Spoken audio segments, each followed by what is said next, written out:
Once upon a time, in a prison where even the walls seemed angry, there lived a young man named Trey Johnson. Trey was not like the other inmates. He didn't walk, he owned the ground beneath his feet. People moved when he moved.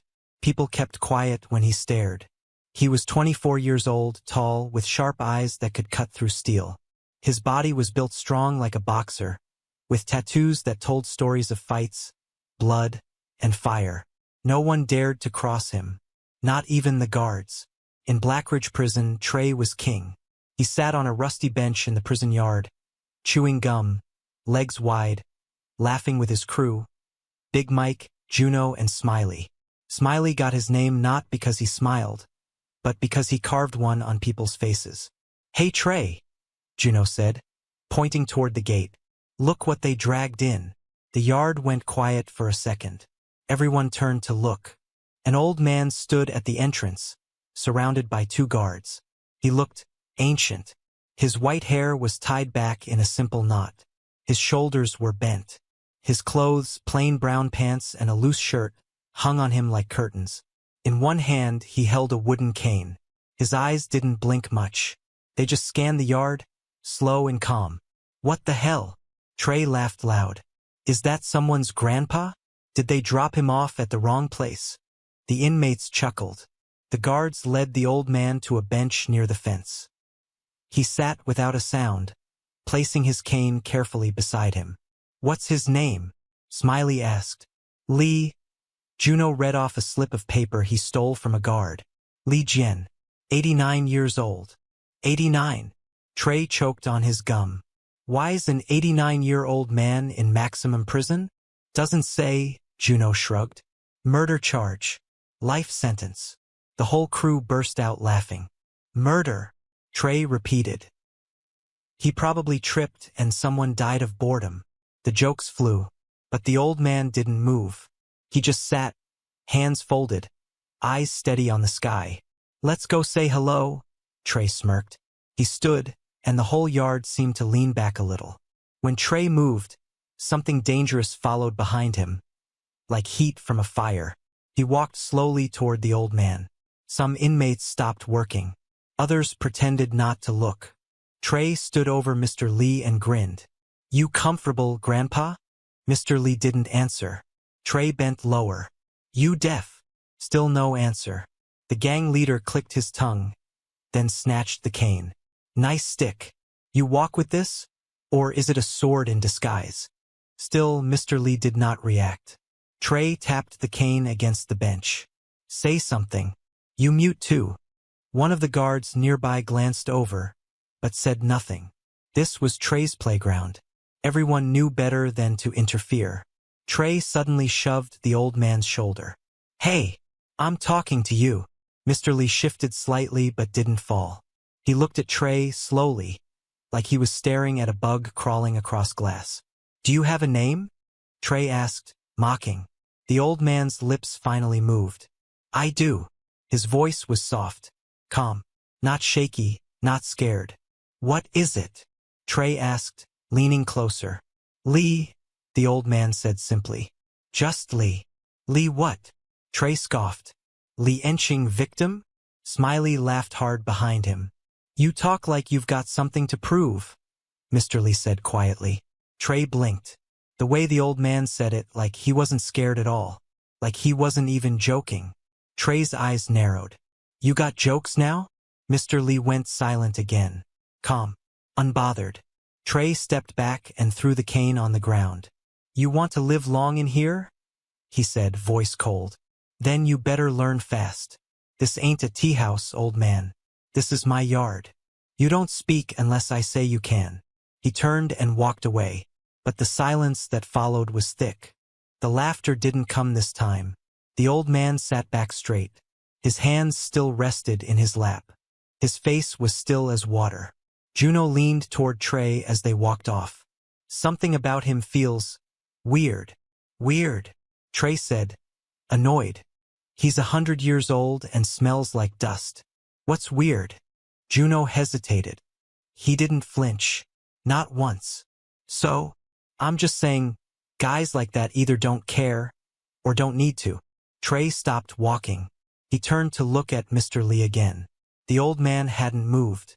Later that night, in the cell block, Trey sat on his bunk tossing a ball against the wall. The room echoed with sharp smacks each time it hit.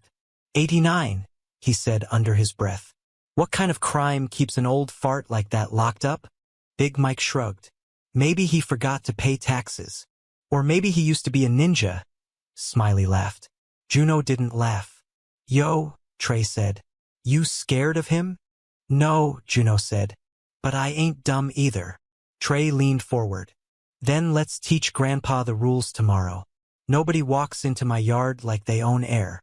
He crushed the ball in his palm. Let's see if his bones crack like dry sticks. The next morning came with loud voices and metal bars clanking. Blackridge Prison didn't care if you slept well. The lights flicked on before the sun. Guards yelled for roll call. Some inmates groaned. Some just stood in silence. But one thing was clear. Everyone wanted to know what Trey would do next about the old man. Trey woke up with a smile. Let's see how long the old man can play statue, he muttered, rubbing his hands. He didn't even bother brushing his hair. He just threw on his shirt, laced up his boots, and stepped out of his cell with his usual swagger. In the chow hall, breakfast was nothing but a tray of watery eggs and 2 slices of cold toast. Most of the inmates didn't complain. They knew better. But this morning wasn't about food. It was about Trey and Mr. Lee. Mr. Lee sat alone at the end of the table by the wall, slowly eating. He didn't rush. He didn't look around. He just focused on his food like he was somewhere else. Trey spotted him, nudged Smiley, and walked straight over. Morning, Grandpa, Trey said loud, tossing his tray on the table. Mr. Lee didn't look up. Trey sat right across from him, chewing with his mouth open. You sleep all right? Bet those prison beds feel like clouds compared to the coffin you should be in. The whole table heard. Some looked away, pretending to eat. Others watched carefully, waiting. Mr. Lee raised his head, his eyes still calm. You must be Trey, he said, as if meeting him for the first time. Trey smirked. So now you talk?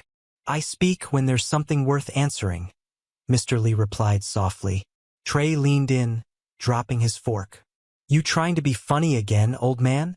Mr. Lee took another bite of toast. No, I don't try. I speak plainly. Trey's face tensed. He stood up suddenly and smacked Mr. Lee's tray off the table. The food splattered on the floor. Some eggs hit Mr. Lee's shoes. Still, he didn't flinch. You forgot the rules, Trey growled. Mr. Lee looked down at the mess, then back at Trey. His voice stayed calm. There's a rule that says you must act like a child? Trey's hand twitched. His crew behind him looked nervous. Big Mike mumbled, He's asking for it now. But Trey didn't swing. Not yet. He just leaned forward, speaking through clenched teeth. You're gonna be cleaning toilets today. Every cell block. You hear me? Mr. Lee nodded once. I hear you. And if I see your face at my table again, I'll make sure you eat through a straw for the rest of your life. Mr. Lee stood up slowly, picked up the fallen tray, and walked toward the kitchen window to hand it over. He didn't say another word. Trey turned to the hall and shouted, You see that? That's how we deal with fake tough guys. Some inmates laughed, but others stayed quiet. Something about Mr. Lee's calmness was unsettling. Later that day, Trey made sure the guards assigned the old man to the filthiest chores. Cell toilets, the officer announced. Blocks C through F. Mr. Lee didn't argue. He simply nodded and took the bucket and mop. Trey watched from his corner in the yard, sitting with his crew. Man, this is gold, Smiley laughed. He's gonna die before he gets through F block. But Mr. Lee didn't look tired. He moved slow but steady. He didn't complain. He didn't even wrinkle his nose at the smell. He scrubbed and cleaned like he'd done it 1,000 times. By evening, he returned the bucket and sat alone under the tree in the far corner of the yard, resting. Juno watched him carefully. Trey, he said, this guy's not normal. You said that yesterday, Trey snapped. Yeah, and I meant it. Did you see how he didn't even blink when you threw his food? Trey stood up, annoyed. Then why don't you go ask him for a bedtime story if you like him so much? Juno didn't reply. That night, something strange happened in cell block E. A young inmate named Rico, barely 20, had been eyeing Mr. Lee's wool blanket all day. It was the thick one, the kind given to older prisoners or those with medical notes. Rico was cold. His cellmate snored like a beast. And he figured if the old man was going to die soon anyway, he might as well take the blanket early. So just before lights out, Rico crept out of his cell and made his way to Mr. Lee's bunk. The hallway was dim, guards on the far end. No cameras near this part of the block. Mr. Lee was lying down, eyes closed, breathing slow. Rico grinned. He reached down and started to pull the blanket. But suddenly, a hand caught his wrist. Tight. Rico froze. Mr. Lee's eyes were wide open. "Let go," Rico whispered, trying to yank away. But the old man didn't let go. Instead, he sat up fast. Too fast. Before Rico could blink, he was spun around, twisted, and dropped on the floor with a loud thud. Rico gasped, holding his shoulder. Mr. Lee leaned down and said just one thing. "Sleep with respect." Then he turned, laid back down, and pulled the blanket over himself. Rico didn't move for a long time. The next morning, news of the incident spread like fire. Rico said the old man flipped him like paper, one inmate said. "Didn't even stand all the way up," another added.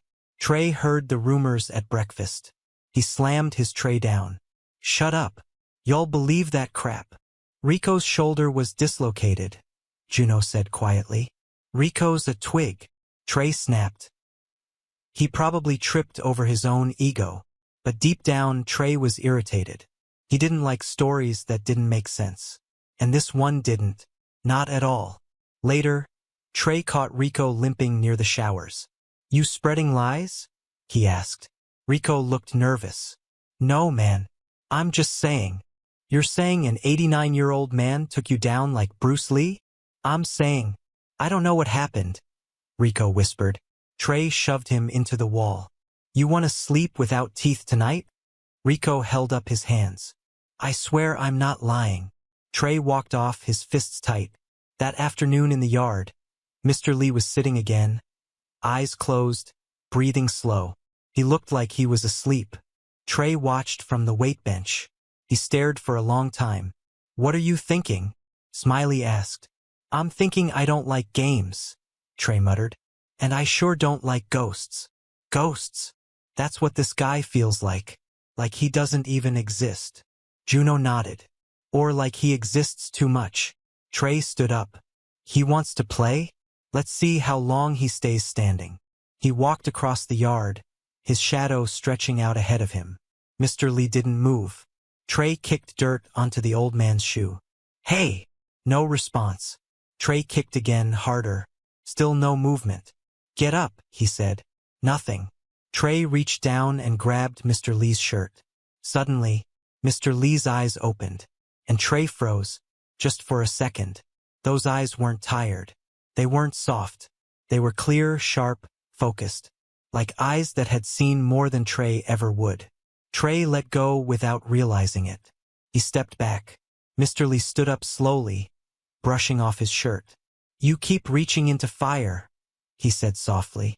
"Eventually it burns." Trey blinked. "What did you say?"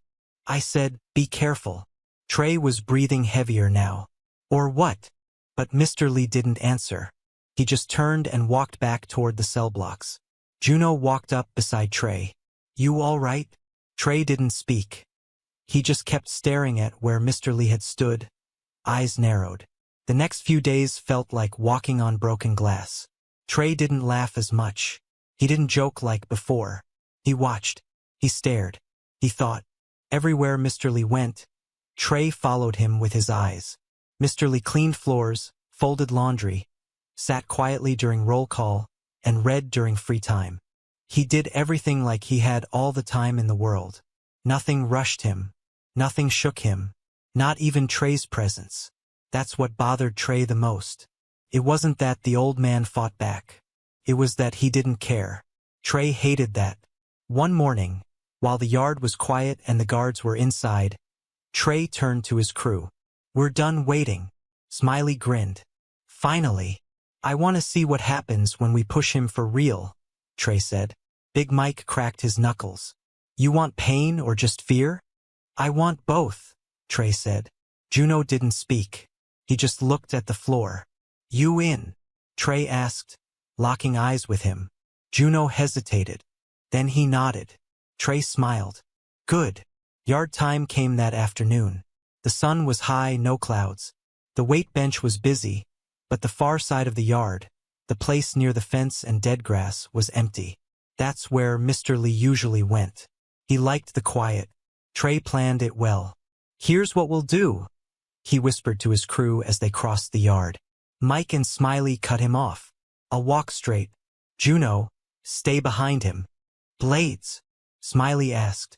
"Keep it in your pocket," Trey said. "Don't use it unless he pulls something." "But he won't," Mike chuckled. "He better not," Trey said flatly. Mr. Lee sat on a concrete block near the fence, his cane resting by his side. His eyes were half closed, face calm like someone meditating. Trey walked straight toward him, face tight, shoulders sharp. Mike and Smiley circled wide and closed in from the sides. Juno walked slowly behind. They formed a box around him. Mr. Lee didn't move. Trey stood just inches away, looking down.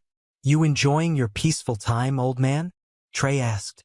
Mr. Lee slowly opened his eyes and looked at Trey, then at each man around him. "Yes," he said quietly. "That's about to change."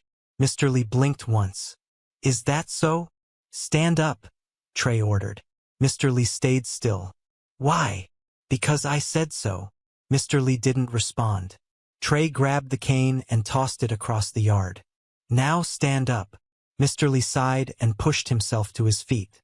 His body looked weak, his back curved, his legs thin, but something in his eyes stayed steady. "Let me ask you something," Trey said. "You ever been jumped before?" Mr. Lee raised an eyebrow. "Jumped?" "Yeah," Smiley said. "You ever had your face kicked in?" Mr. Lee looked at each of them slowly. "You all seem very young," he said. "Strong bodies, loud voices, but very little peace in your eyes." Mike growled. "You calling us stupid?" "I'm calling you restless," Mr. Lee said. Trey stepped forward. "Enough talking." He shoved Mr. Lee hard in the chest. The old man stumbled a step back but didn't fall. Mike stepped in next and gave him a quick push from behind. "Fall already, Grandpa." Mr. Lee turned and looked over his shoulder. "Do you push trees too, hoping they'll fall?" "What?" Mike snapped. Smiley reached for his pocket.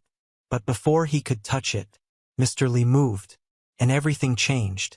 It happened fast. No one saw where his hands went. They just heard the sound of air being cut. Smiley's blade flew from his hand before he even held it fully. It clattered on the ground 10 feet away. Mike rushed forward with a roar. Mr. Lee shifted sideways, caught Mike's arm, twisted it sharply, and flipped him over his own back like he weighed nothing. Mike hit the ground with a painful thud. Smiley backed away. What just?" Mr. Lee stepped forward. Smiley swung a punch. It never landed. Mr. Lee ducked, stepped into his space, tapped his chest, and swept his leg in one clean motion. Smiley spun midair before crashing on his back. Juno didn't move. He just stood behind, frozen. Trey's mouth opened slightly, his fists clenched. His heart pounded. Mr. Lee turned and looked at him. Trey pulled out his shiv, sharp metal wrapped in cloth. He stepped forward, slow. Mr. Lee raised both hands. "No need," he said. Trey swung anyway, fast, but somehow the blade didn't land. Mr. Lee turned with the movement, gently guiding Trey's arm past him, then pulled his wrist and locked it behind his back before Trey could blink. Trey struggled, gasping. But Mr. Lee leaned in and whispered, "You are not ready to hold this kind of anger." He let go. Trey stumbled forward. He turned around, red-faced, breathing heavy. But Mr. Lee had already stepped back. Smiley groaned on the floor. Mike was coughing. Juno still hadn't moved. A few inmates nearby had seen everything. Some stared in disbelief. Others backed away, pretending they hadn't seen a thing. The guards were still inside. The moment ended quietly. Mr. Lee bent down, picked up his cane, and walked away. No limp, no sweat. He didn't look back. Trey sat alone in his cell that night. He hadn't spoken since the yard. His knuckles were still tight. His arm ached where Mr. Lee had twisted it. He kept thinking about what happened. The speed, the control, the calm. Mr. Lee hadn't looked afraid. Not once. He hadn't even looked angry. Just steady. Like he'd done this before. Like this was easy. Trey had never felt this way. Not even during street fights. Not even when he was arrested. This wasn't fear. It was confusion. And something worse. It was respect. The kind he didn't want to give. Meanwhile, in the library, Miss Doreen flipped through an old book, her fingers trembling. She stared at the page. Picture. A young man, in a white robe, standing on one leg on a rock, arms out, balanced. His eyes looked just like Mr. Lee's. She gasped. Below the photo, Li Jian, Kung Fu master of the Wudong Mountain School. Vanished 30 years ago after defeating 5 challengers in one night. She closed the book quickly and whispered, "Oh my lord!"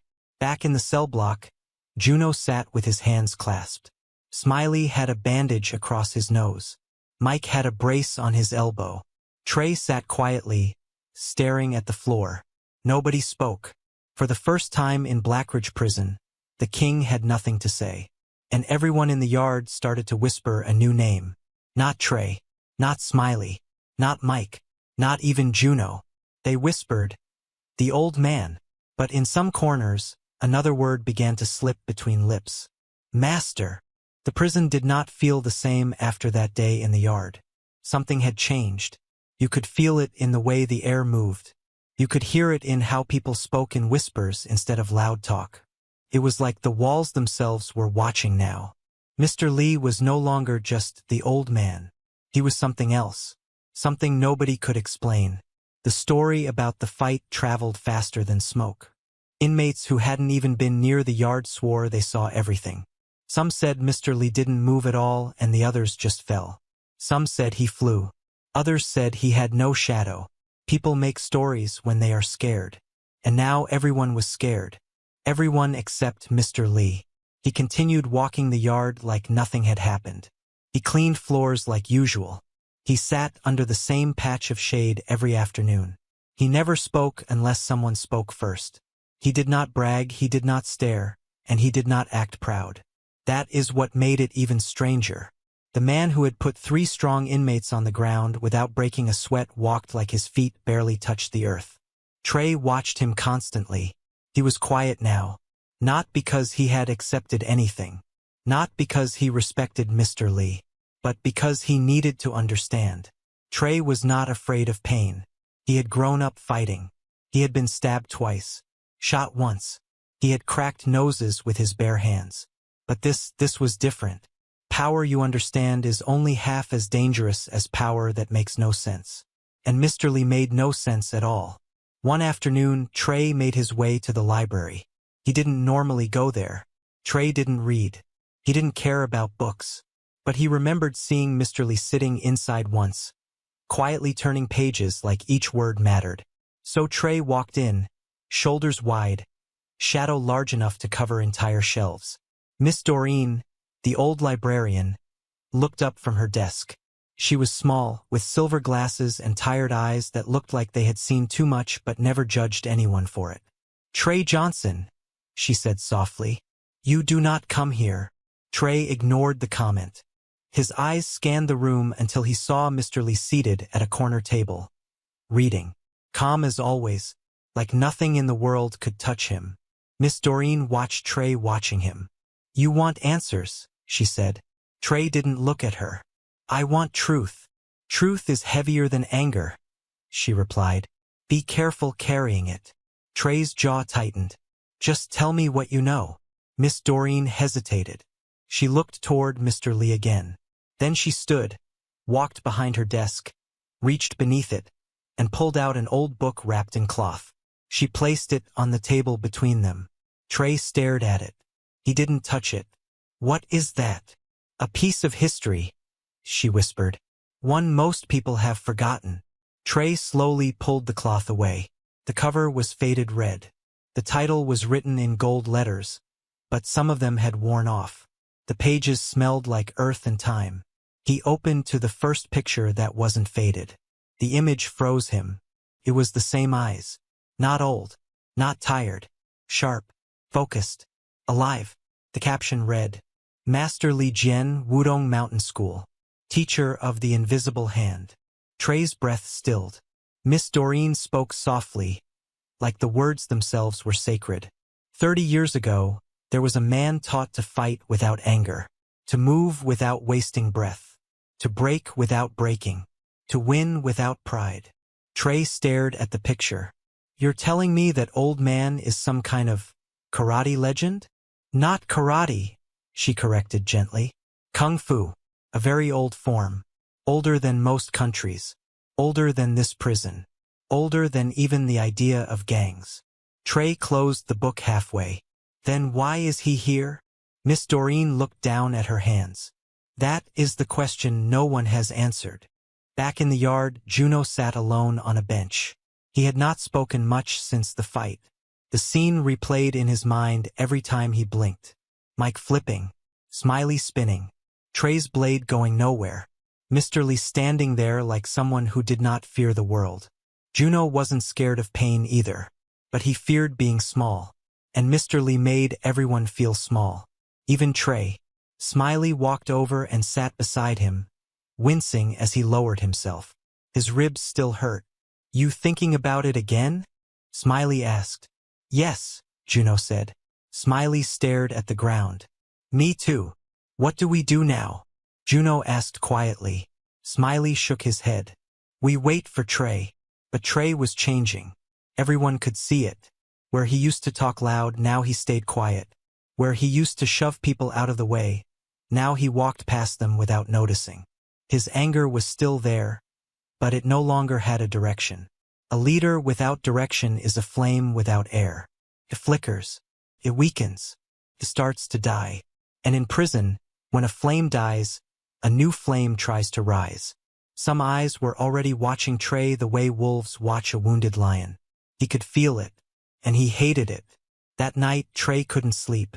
He sat on the edge of his bunk, elbows on knees, hands clasped. Mike snored loudly. Smiley lay awake, but quiet. Juno stared at the ceiling. The silence in the cell was heavy. Finally, Trey spoke. We need to figure out who he really is, he said. Juno turned his head. Does it matter? Yes, Trey snapped. It matters.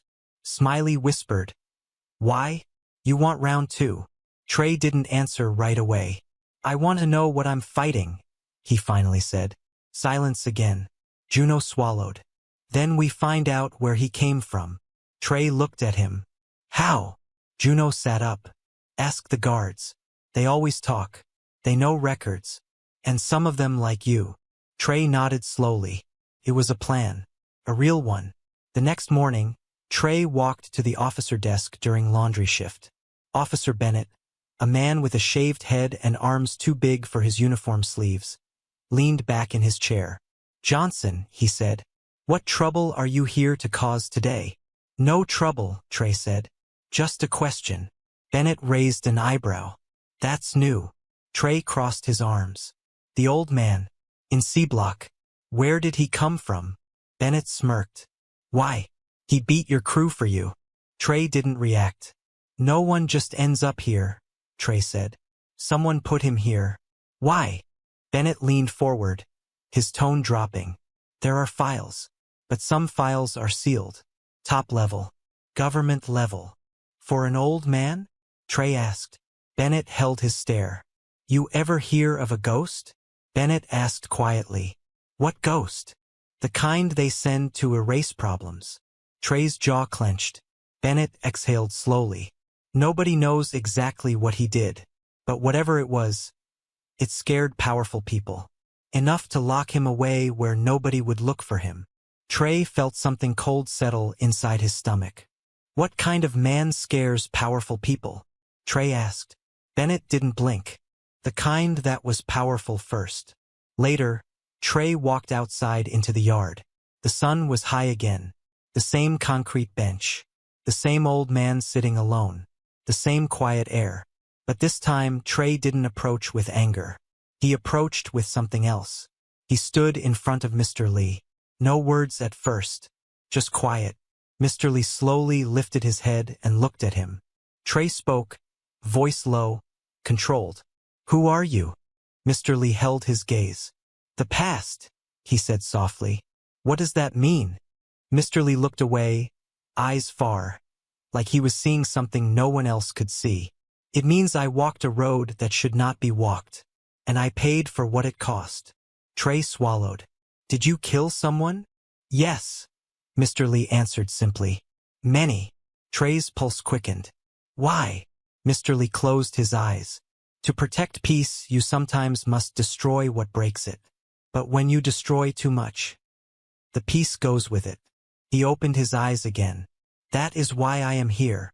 Trey didn't move, didn't speak, didn't blink. Then Mr. Lee said something that hit Trey harder than any punch ever had. "You fight the world because you are afraid of yourself." Trey's chest tightened. "Shut up," he whispered. "You fight to be seen," Mr. Lee continued. "But no matter how many people bow, the one person you cannot outrun is the one inside." I said, "Shut up." "You are not angry at me," Mr. Lee said. "You are angry at your reflection." Trey stepped back like those words hurt his actual body. And Mr. Lee looked at him, not with judgment, not with pity, with understanding, which made it hurt worse. That night, Trey lay awake again. Not because he was afraid of Mr. Lee, but because he was afraid of what Mr. Lee saw inside him. And for the first time since Trey became king of the prison, he didn't feel like a king at all. He felt like a child standing in a thunderstorm, with no roof to hide under. The walls of Blackridge Prison had eyes. They watched every move. They felt every shift in power. And lately, those walls could feel something building. Trey had changed. He didn't bark orders like before. He didn't hit people for fun. He walked slower now. He spoke less. He stared at the ground a lot. But silence in prison is dangerous. It makes people wonder if you're weak. It makes people plan. And Trey knew it. He could feel the eyes on him now, watching him closely, testing him, waiting to see what he would do. Because in prison, if you don't show strength, someone else will. And that's why he made the decision. He didn't want to do it, but he had to. He had to finish what he started. This time, no mistakes, no talk, no warnings, no games. He was going to make sure the old man never stood again. He picked the place carefully. The laundry room. It was far from the main hallway. No cameras inside. Only one way in, one way out. The machines made enough noise to cover anything. And it was easy to lock. Trey planned every second of it. He told Officer Wells he wanted to take laundry duty. Wells raised an eyebrow. "Since when do you volunteer for chores?" Trey smiled. "Just trying to clean up." The officer laughed and handed him the duty slip. Trey walked off, teeth clenched behind his smile. That evening, Trey met with his crew. "Tomorrow during third shift," he said. "Laundry room. Who's coming?" Smiley asked. "Just us four," Trey said. "Me, you, Mike, and Juno." Mike cracked his knuckles. "Finally. No more speeches," Trey said. "No more staring matches. We finish it. Chains, pipes, anything you can carry in without getting caught." Smiley asked, "You sure we should use weapons?" Trey looked at him cold. "You saw what he did without any. You want to try fists again?" Smiley went quiet. Juno didn't speak at all. He looked tired. Trey noticed but said nothing. The next day was quiet. Too quiet. Mr. Lee spent most of the morning reading in the library. He cleaned a few floors. He helped another elderly inmate carry food to his cell. He was peaceful. Trey hated how peaceful he was. It made the plan feel darker. But there was no turning back now. Third shift came. The laundry carts rolled down the halls. Guards gave out instructions. And Trey stood by the laundry room door waiting. When he saw Mr. Lee walking by, he stepped in front of him. "Hey!" Mr. Lee looked at him, calm as always. Need help folding towels, Trey said. Mr. Lee paused. You fold towels now? Trey forced a smile. I'm changing, like you said, right? Mr. Lee nodded. All right. Trey opened the door and stepped aside. Mr. Lee walked in first. The moment he passed the doorway, Trey slipped inside and slammed the door shut. The bolt slid into place. Locked. Mr. Lee turned slowly and saw them, Mike, Smiley, and Juno, standing in the corners of the room, each holding something. Mike had a steel rod. Smiley had a chain wrapped around his arm. Juno held nothing. Trey walked around to the center, hands empty. Mr. Lee's face didn't change. He looked at each of them, then at the door, then back at Trey. So, he said, it's today. Trey didn't respond. Mr. Lee nodded once. I see. You should have stayed quiet, Mike said. You should have stayed old, Smiley added. Mr. Lee smiled faintly. I am still old. Trey stepped forward. Then this shouldn't take long. He turned to Juno. Block the door. Juno moved slowly, standing with his back to the handle. Mr. Lee looked at Juno. You don't want to be part of this. Juno's face tightened. You don't know what I want. Mr. Lee nodded. I don't. But I know you're not like them. Smiley shouted, Shut up, and charged. The chain in his hand swung through the air. Mr. Lee moved. Fast. Too fast. He ducked, stepped under the swing, grabbed Smiley's wrist, twisted, and pulled. The chain slipped free. Smiley's body followed. He slammed into the laundry table with a groan. Mike came next, swinging the rod like a bat. Mr. Lee stepped back once, then turned sideways, let the rod pass by, and struck Mike's leg with the edge of his palm. Mike dropped. He grabbed his knee, gasping. Ah! What the? Trey's eyes widened. He hadn't even moved yet, and two were already down. He grabbed a towel from the basket beside him and wrapped it tight around both hands. He moved in fast. No more games. He swung at Mr. Lee's face. Mr. Lee raised one hand and caught the towel midair. The other hand struck Trey's chest, open palm, right over the heart. Trey stumbled back like he'd been hit by a hammer. His breath left him. He dropped to one knee. What was that? He whispered. Mr. Lee didn't answer. He looked at Juno. Open the door, he said. Juno froze. Trey coughed and stood again, breathing hard. No, he shouted. Don't touch that door. Mr. Lee turned back to him. You still want to continue? Trey wiped his mouth. I'm not done. He rushed again. Mr. Lee stepped aside and let him pass. Then turned, kicked Trey's back gently, but with perfect precision, and Trey fell forward, rolling across the floor. He lay there, face down, panting. Mr. Lee walked to him, kneeled beside him, and whispered, You fight with fear, not strength. Trey's voice shook. You think you're better than me? No, Mr. Lee said. I think I'm older than your pain. Trey gritted his teeth. Just finish it. Mr. Lee stood. There's nothing to finish. Smiley groaned on the floor. Mike was still holding his leg. Juno's hand was on the door handle. He turned the bolt slowly. The lock clicked open. The door creaked wide. Outside, laundry carts rolled past. No one noticed. Mr. Lee walked out without a sound. No anger.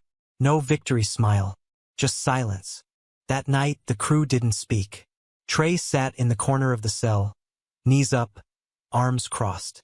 Mike lay on his bunk with ice on his leg. Smiley didn't take off his shirt. His ribs were bruised.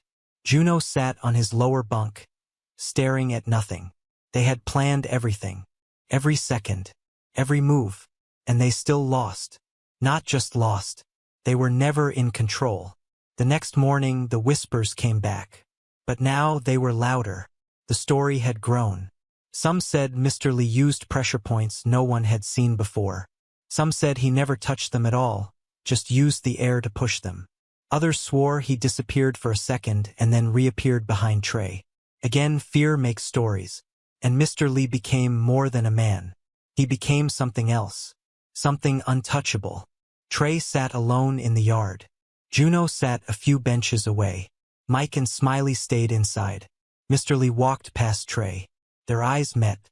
Mr. Lee gave a small nod. Not proud. Not mocking. Just calm. Trey nodded back. Slowly. And for the first time in years, Trey didn't feel angry. He felt tired. Really tired. The mood inside Blackridge Prison shifted again. It wasn't loud. It wasn't sudden. It was quiet, like a thick fog that rolled in without warning. No one spoke about the laundry room fight openly. No one needed to. The way Trey's crew walked slower. The way Smiley flinched when someone bumped him. The way Mike stayed close to the wall with a limp. All of it spoke louder than words ever could. And then there was Trey, once the lion of the prison yard. Now sitting alone, silent, shoulders heavy. He wasn't broken, but he wasn't the same. He was thinking, and everyone noticed. Juno was the first to say it out loud. Trey's not right. He sat across from Smiley in the cafeteria. His voice was low, almost like a whisper. Smiley didn't answer at first. He stirred his food but didn't eat. Juno leaned closer. You see it too, right? Smiley shrugged. You want him to act like nothing happened? No, Juno said. But I want him to talk. Something. He's thinking, Smiley said. Let him think. Juno looked across the room. Trey sat alone at the far end, arms folded, eyes down, not touching his tray. He hadn't spoken more than 10 words all day. The only person who didn't seem affected by the change was Mr. Lee. He was still doing the same things. Reading in the mornings, cleaning during shifts, sitting under the tree in the yard. And each time he walked by, inmates stepped out of his way, not from hate or respect, but something deeper. Fear mixed with wonder. Some called him Master. Others just whispered, "Don't mess with the ghost." Later that evening, Officer Bennett sat with Miss Doreen in the break room. He poured 2 cups of instant coffee and slid one across the table. "You seen how quiet it is lately?" he asked. Miss Doreen nodded. Bennett sipped. "Feels unnatural. Peace feels unnatural to people who've lived in noise too long," she said softly. Bennett raised an eyebrow. "You think this is peace?" "I think it's what comes after fear," she replied. Bennett leaned back. "They're scared of that old man." "They should be," she said. "But not because he can fight." "Then why?" Miss Doreen looked down at her tea. "Because he doesn't want to." In his cell, Trey sat on the edge of his bunk, staring at the floor. Mike was asleep. Smiley was lying down with an arm over his face. Juno was in the corner writing something in a small notebook. Trey's hands were shaking, even though he tried to hide it. His breath was uneven. And then he saw it again. The dream, or maybe the memory. He wasn't sure anymore.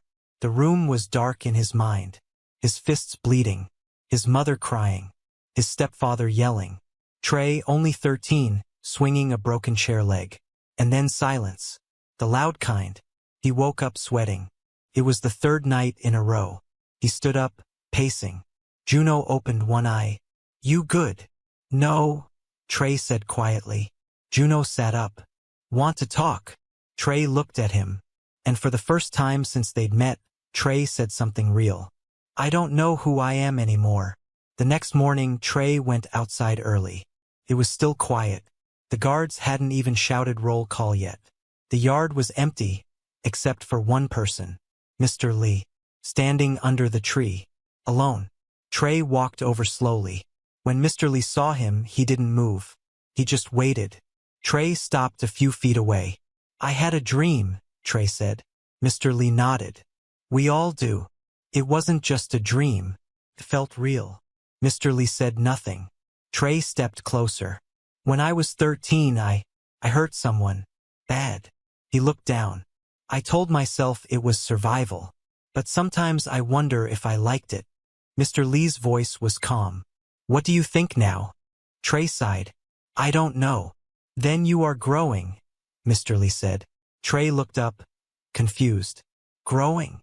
Only boys are sure when they are wrong," Mr. Lee said. "Men ask questions." Trey blinked. "You're saying I'm becoming a man?" he asked. Mr. Lee gave a small smile. I'm saying you are looking for one. Trey sat on the bench. Why do you always talk in puzzles? Because truth isn't loud, Mr. Lee replied. It waits. They sat in silence for a while. Then Trey asked, why didn't you hurt us worse? You could have ended it. Mr. Lee answered without pause. Because pain teaches nothing if given in anger. Trey looked at him. You're not like anybody I've ever met. Mr. Lee looked out at the sky. I have been many things, he said, and most of them I regret. Trey watched him closely. What did you do before prison? Mr. Lee turned his head. Slowly. I was death in silence. Trey froze. Mr. Lee added. And then I stopped being anything at all. Back in the dorms, Smiley was getting dressed when Mike walked in, holding his side. You all right? Smiley asked. Mike nodded. Still hurts, but I'll live. Smiley checked the hallway. People are starting to talk. About what? About Trey being finished. Mike scoffed. No one's taking his spot. I'm not saying they'll win, Smiley said, but I'm saying they might try. Mike sat down. Let them try. But if Trey doesn't act, he'll lose control, Smiley said. Mike stayed quiet, then finally asked, and if he doesn't want control anymore? Smiley looked at him. That was the scariest thought of all. Later that day, Trey was called to the warden's office. Warden Hale was a thin, sharp man with white hair and eyes that never blinked too long. He folded his hands on the desk. You've been quiet lately, Johnson. Trey nodded. Good behavior, he said. Hale didn't smile. People say you've lost your edge. Trey didn't answer. You used to be useful, the warden continued. Kept things in check. Kept the other dogs from biting. Trey said nothing. Now they're circling again, Hale said. And I don't like circles. They turn into fires. Trey leaned forward. So what do you want me to do? The warden tilted his head. Be who you were. Trey shook his head. I can't. Why not? Trey stood. Because that person was empty. He walked out without waiting to be dismissed. The warden stared at the closed door for a long time. Then he whispered, Then this place will eat you alive. That night, a fight broke out in the shower block. 2 younger inmates tried to jump one of the older ones. No reason, just power. Trey was there. He watched it happen. Everyone expected him to step in. He didn't. He just watched.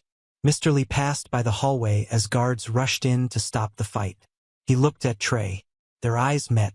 Mr. Lee said nothing, but his face asked a question. And Trey hated how clear it was. Who are you now? In the library, Miss Doreen pulled out a letter. It was old, yellow with age. She opened it gently. Inside, a photo. A younger Li Jian, kneeling in front of a temple. Behind him, students, all in robes, all standing straight. She looked at his face in the photo, then glanced toward the window where the prison yard could be seen in the distance. You came so far, she whispered, but you carried all of it with you. She folded the letter back into the envelope, and this time she wrote a new one. Outside, in the corner of the yard, Trey was still sitting. He didn't hear the voices around him. He didn't care about the glances. He was thinking. He was remembering. The old Trey would have crushed anyone who looked at him wrong. But now he didn't want to crush anything. He wanted to understand. He wanted to breathe without feeling like the world was a war. But in this place, peace was dangerous. Peace made people look weak. And weakness got you killed. So the question stayed burning in his chest.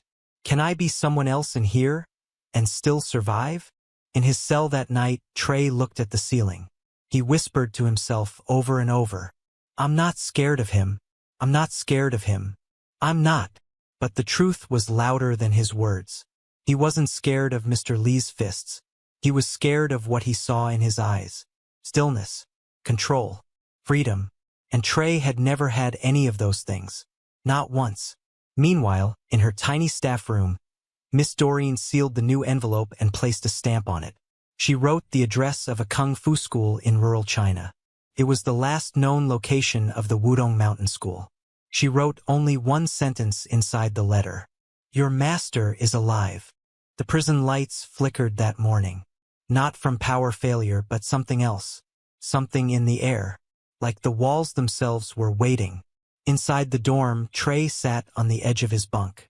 He didn't eat. He didn't speak. He just stared at the floor like he was trapped inside a question. Smiley broke the silence. "You gonna do it?" Trey didn't look up. "Do what?" "You know what," Smiley said.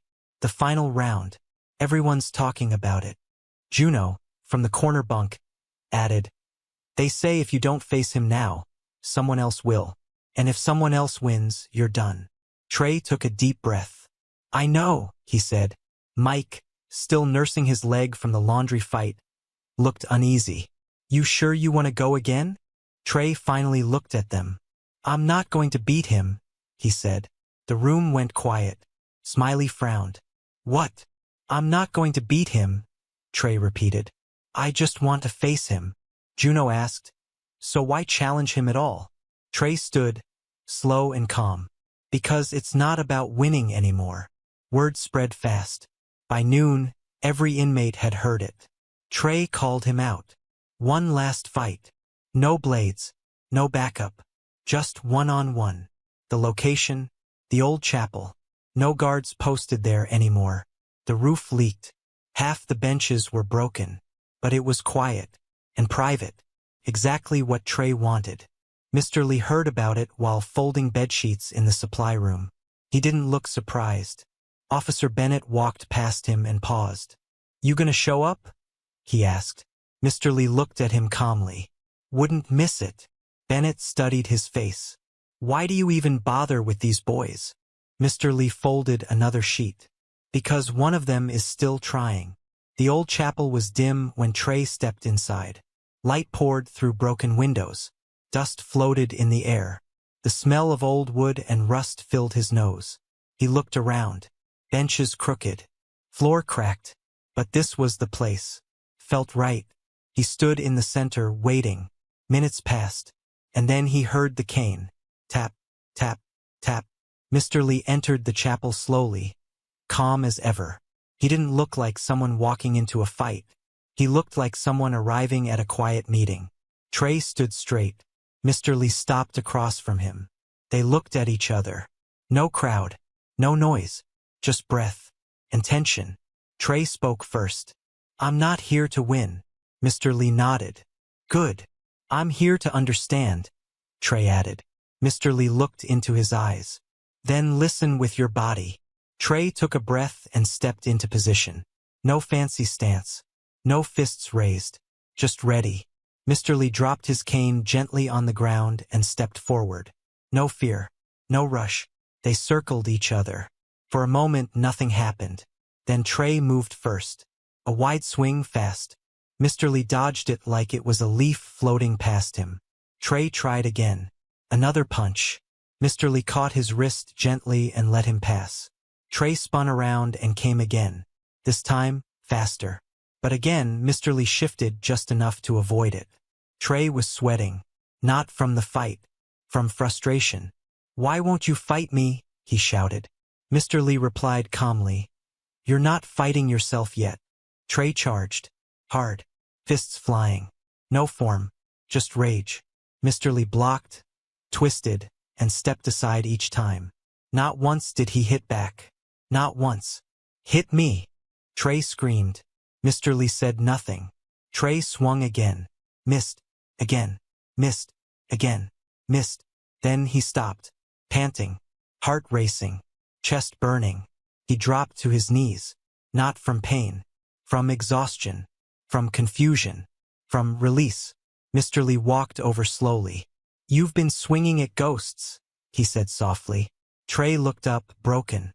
"Then what am I?" Mr. Lee knelt beside him. "You are what's left," he said. "And that is good, because now you can build." Trey's eyes filled with tears. He didn't even try to stop them. He let them fall. One by one. Slow. Real. Mr. Lee placed a hand on his shoulder.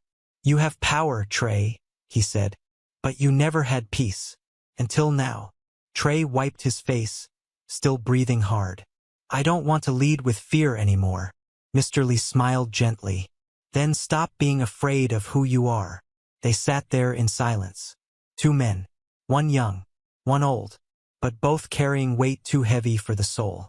Outside, inmates waited. Not close, just nearby, watching from shadows. Juno stood by the old tree. Smiley leaned on the wall. Even Officer Bennett walked by now and then, waiting for noise. But no noise came, just time. And then the door opened. Trey stepped out, alone, slow. He didn't speak. He didn't raise his head. He just walked back to his dorm. And that was enough. Everyone watching understood. He wasn't broken. He wasn't angry. He was changed. That night, Trey sat on his bunk in silence. Mike looked up. So what happened? Trey answered, I didn't fight him. Smiley frowned. Then what did you do? Trey looked at them. I finally stopped fighting myself. Juno smiled faintly and nodded. Mike leaned back. You sound like him now. Trey chuckled. Maybe that's not a bad thing. In the chapel, Mr. Lee stood alone. He picked up his cane, looked around. The cracked windows, the broken benches, the quiet air. Then he turned and walked out. His face calm, his heart steady, his path clear. Days passed, then weeks. But Blackridge Prison had never been this quiet. Not dead, not stiff, just calm. Like the air had been cleaned. Like something heavy had finally been lifted off everyone's back. The fights slowed down. The noise faded. Even the guards noticed it. Officer Bennett leaned against the yard gate one afternoon and muttered, Feels like someone turned the volume down in here. Miss Doreen passed him on her way from the chapel. She smiled. Maybe someone finally listened. Inside the cell block, Trey was sweeping the hallway. No one told him to. He just did it. His body moved slower now. Not because he was tired, but because he didn't have to rush anymore. He didn't walk like a king. He didn't walk like a ghost. He just walked like a man who had seen both sides and picked something else. Juno came around the corner, holding a book. You done already? He asked. Almost, Trey replied. Few more corners. You coming to meditation later? Trey looked up. You're leading again? Juno nodded. Mr. Lee said I was ready. Trey gave a small smile. Then I'll be there. Yes, Mr. Lee was now teaching again. Not martial arts. Not fighting. But silence. Breathing. Stillness. He never stood in the middle of the yard to shout or teach moves. He just sat in the old chapel during evening hours. And the inmates came, one by one. They sat around him on the broken benches. No yelling. No questions. Just silence. And when someone was ready, they asked. And when Mr. Lee answered, he spoke with few words. But they always felt full. Smiley had stopped wearing his ego-like armor. Mike still limped a little but no longer used his fists to talk. Even Rico, the small inmate who once tried to steal Mr. Lee's blanket, now helped clean the chapel floor before every session. Change didn't happen fast. But it happened. And nobody forced it. It grew on its own, like a seed planted in bad soil, finally finding water. In the staff wing, Miss Doreen received a letter. She opened it carefully. It came from a place far away. Wudong Mountain School. The letter was simple, written in neat, respectful strokes. We thank you for the news. We have not seen our master in decades, but we believe the world still needs him more than we do. If he wishes to return, the gates are open. If not, we are honored to know he still walks among us. She folded the letter and held it to her chest for a moment. Then she walked to the chapel and left it on the altar. Mr. Lee would find it in his own time. That evening, as the sun dropped behind the walls, Trey stood by the chapel door. He took a deep breath before walking in. Mr. Lee sat on the front bench, eyes closed, hands folded. The room was quiet. Juno sat to one side, Smiley near the back, Rico by the window. Trey sat down slowly and waited. Mr. Lee opened his eyes and looked around. He nodded once. Then he spoke. Peace is not the end of war. It is the choice to stop carrying it. No one said anything, but something inside Trey felt like it finally unlocked. After the session, Trey stayed behind. He walked up to Mr. Lee as the others left. I think I know now, Trey said. Mr. Lee looked at him. Know what? Who I want to be. Mr. Lee waited. I don't want to be king anymore, Trey said. Not of fear. Not of anything. Mr. Lee nodded. Then stop wearing the crown. Trey looked down. I think I already dropped it. Mr. Lee smiled. Then walk forward. 1 week later, the prison hosted an event. Something they hadn't done in years. A reflection day. It wasn't about speeches or visitors. It was just a day where inmates could express what they had learned, or what they were becoming. Some wrote letters. Some read poems. Some just sat in silence in the yard. Trey stood near the fence, writing on a folded piece of paper. He didn't know what he was going to do with it, but writing helped. Mr. Lee stood near the tree, not talking, not teaching, just there. His presence alone kept the space safe. That night, Trey slipped the paper under Miss Doreen's office door. She picked it up later and read it. It said, I was born in a place where pain raised me. I learned how to hurt because it made people move out of my way. But now I understand. There's more power in holding still than in throwing fists. Mr. Lee didn't just fight me. He showed me myself. And I saw a man I didn't want to be anymore. So I let him go. I don't know what I'll be next. But for the first time, I care enough to find out. She wiped her eyes gently and placed the note in her drawer with others that mattered. Mr. Lee never left a goodbye note. One morning, the chapel was empty. His bed was neatly folded. His few books were stacked. And the cane leaned quietly against the corner. No one saw him go, but everyone knew he had left. Not escaped, just moved on, like a shadow that had finished its work. Trey stood in the doorway of the chapel that morning. He didn't cry. He didn't panic. He just looked at the sunlight coming through the broken glass and whispered, Thank you. Weeks later, a guard passed Trey in the hallway. You heading to the yard? Trey nodded. You still running that peace club or whatever?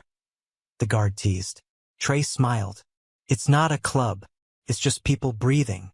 The guard chuckled. Still strange to see this place so calm. Trey answered, Strange isn't always bad. At the back of the chapel, behind the altar, someone placed a small plaque. It wasn't fancy, just a wooden piece, carved by hand. The words were simple. He walked quietly, but everything changed after he passed. Trey visited it once a week. Not to pray, just to sit. And remember, outside, the prison walls stood tall like always. The gates remained locked, but inside those walls something had grown. Not flowers, not freedom, but peace. And in the place where a young gang leader once ruled through fear, now sat a man who understood power through stillness. A man who had once fought to be seen, now teaching others to see themselves. Not with fists, not with noise, but with truth. And even though the old master was gone, his shadow remained. Not dark, not heavy, just there, like a reminder, like a whisper in the wind, that the strongest force in any prison is the man who no longer fights. Once upon a time, in the bustling city of Lagos, where yellow Danfo buses screamed along potholed roads and the smell of roasted corn mixed with exhaust fumes, there lived a man the people only knew as the Madman of Oberland. His real name was Chijoke Williams. He was tall, with wild, uncombed hair that blew in the harmattan wind, and a beard that had forgotten the mercy of a razor. Yet, beneath his rags, his eyes carried a sharpness that unsettled those who dared to look too long. Children would laugh and run whenever he appeared. Women crossed the street when he staggered by, and Okada riders shouted curses at him for blocking the road. But what no one knew was that Chijoke was not born mad. He had once been a promising young man, the son of a humble carpenter in Enugu. He carried dreams brighter than the neon lights of Lagos Island. A dream to build, to create, to lift his family out of poverty. But tragedy has a way of breaking even the strongest men. Every evening, when the sun burned orange across the lagoon, Chijoke would sit under the giant billboard at Oberland Bridge and hum a song. The same song every time. A soft Igbo lullaby, the kind a mother sings to her baby. People thought it was madness. But that song was his only anchor.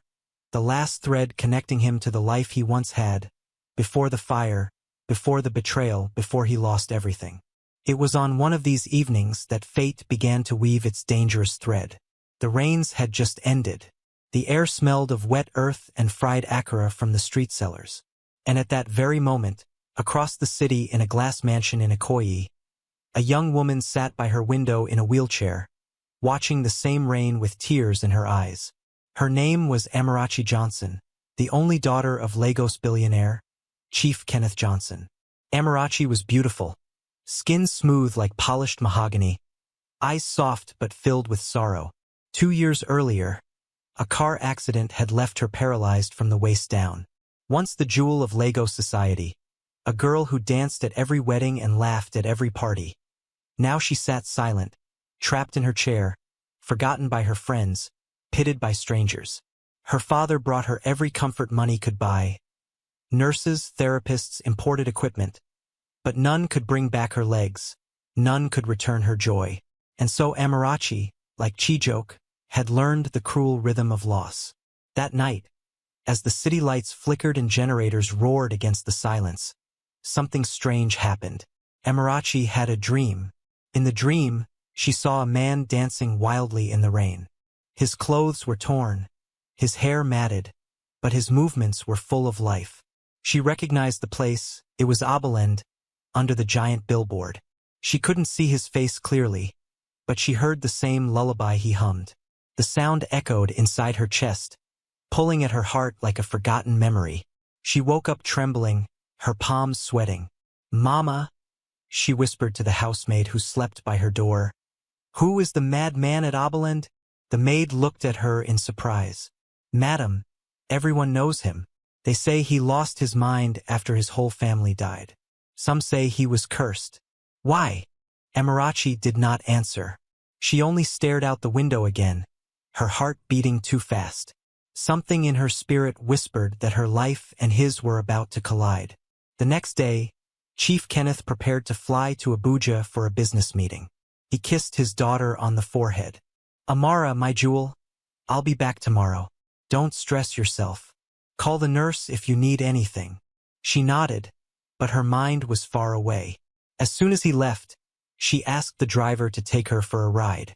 For the first time in months, she wanted to see Lagos beyond the glass walls of her father's mansion. And so, by the turn of destiny, Amarachi's black SUV rolled into Abilend that afternoon. The streets were alive with shouting traders and clattering pans. Then she saw him, Chijioke. He was dancing in the middle of the street, spinning under the harsh sun, his bare feet slapping the wet ground as if he felt no pain. The lullaby floated from his lips, raw and haunting. Amarachi gasped. It was the man from her dream. The driver frowned. "Madam, should I chase him away? These madmen are dangerous." But Amarachi shook her head. Her eyes never left him. "No, don't touch him." As Chijioke spun and staggered closer to the SUV, their eyes met for the first time. For a moment, time froze. The noise of Lagos disappeared. It was just her in her chair, him in his rags, two broken souls staring at each other through the glass. Then, without warning, Chijioke stopped dancing. He raised his finger slowly, pointed directly at Amarachi, and shouted in a cracked but powerful voice, You are the one I have been waiting for." The driver panicked. "Madam, let's go." He hit the accelerator. The SUV lurched forward, and in seconds the madman was swallowed by the crowd behind them. Amarachi's hands trembled in her lap. She whispered to herself, "What does he mean, waiting for me?" That night she couldn't sleep. Every time she closed her eyes, she saw his face, his finger pointing, his words echoing. And in a mansion of wealth and marble, the paralyzed daughter of a billionaire began to cry, because for the first time in years, she felt a dangerous thing stirring inside her heart. She felt hope, but she didn't know that this hope would drag her into a story of madness, betrayal, and a secret her father never wanted revealed. The morning after that strange encounter at Abilend, Amarachi sat quietly in her wheelchair, staring at the garden of her father's Ikoyi mansion. The hibiscus flowers glowed red under the rising sun, but her eyes were far away. Her maid, Ngozi, brought her a tray of pap and akara, but she barely touched it. Ngozi frowned. Madam Amara, you've not eaten since yesterday. What is troubling you? Amarachi sighed. That man, that madman. He looked at me as if he knew me. Ngozi shuddered. Don't think about him, madam. People like that, they see visions, they talk nonsense. Some even say evil spirits use their mouths. Forget it. But Amarachi could not forget. The way his finger pointed at her, the certainty in his cracked voice, the song that echoed in her chest. It was all too real. That afternoon, her father's nurse came with another round of physiotherapy. Amarachi endured the painful stretches, the electric shocks meant to wake nerves that refused to move. She gritted her teeth, sweating, but the disappointment was always the same. Her legs remained lifeless, mocking her efforts. When the nurse left, Amarachi broke down in tears. She whispered into her hands, God, is this my life now? Am I to die sitting in this chair? Her sobs were interrupted by a faint sound outside the window. She lifted her head, listening. It was a song, a familiar song, the lullaby. Her heart raced. Wheeling herself forward, she pushed open the window. And there he was, Chijok, standing right outside the mansion's high gate, his hair wild in the wind, his mouth humming that haunting melody. The security guards had already noticed him. Oga madman, get out from here, one shouted, raising his baton. But Amarachi's voice cut through the air. Don't touch him. The guards froze, shocked. Amarachi's eyes locked on Chijok's. He stopped humming. Slowly, he pressed his palms together, as though in prayer, and bowed his head toward her. Then, just as quickly, he ran off into the streets, disappearing between hawkers and okadas. The guards looked at each other. This one na serious wala oh, one muttered. That evening, when her father returned from Abuja, Amarachi could not hold her tongue. Daddy, she said softly, do you know the madman at Oberland? Chief Kenneth, who had been loosening his tie, froze for a second. His eyes flickered, then he forced a laugh. Madman? Amara, Lagos is full of them. Why ask me such nonsense? But Amarachi's gaze was sharp. She saw the way his hand trembled slightly as he reached for his glass of brandy. She saw the shadow that crossed his face. Because he pointed at me yesterday. He said I was the one he was waiting for. The glass nearly slipped from Chief Kenneth's hand. He recovered quickly, clearing his throat. My dear, don't listen to the ravings of lunatics. They speak without sense. Promise me you'll never go near that man again. Promise me. But Amarachi remained silent.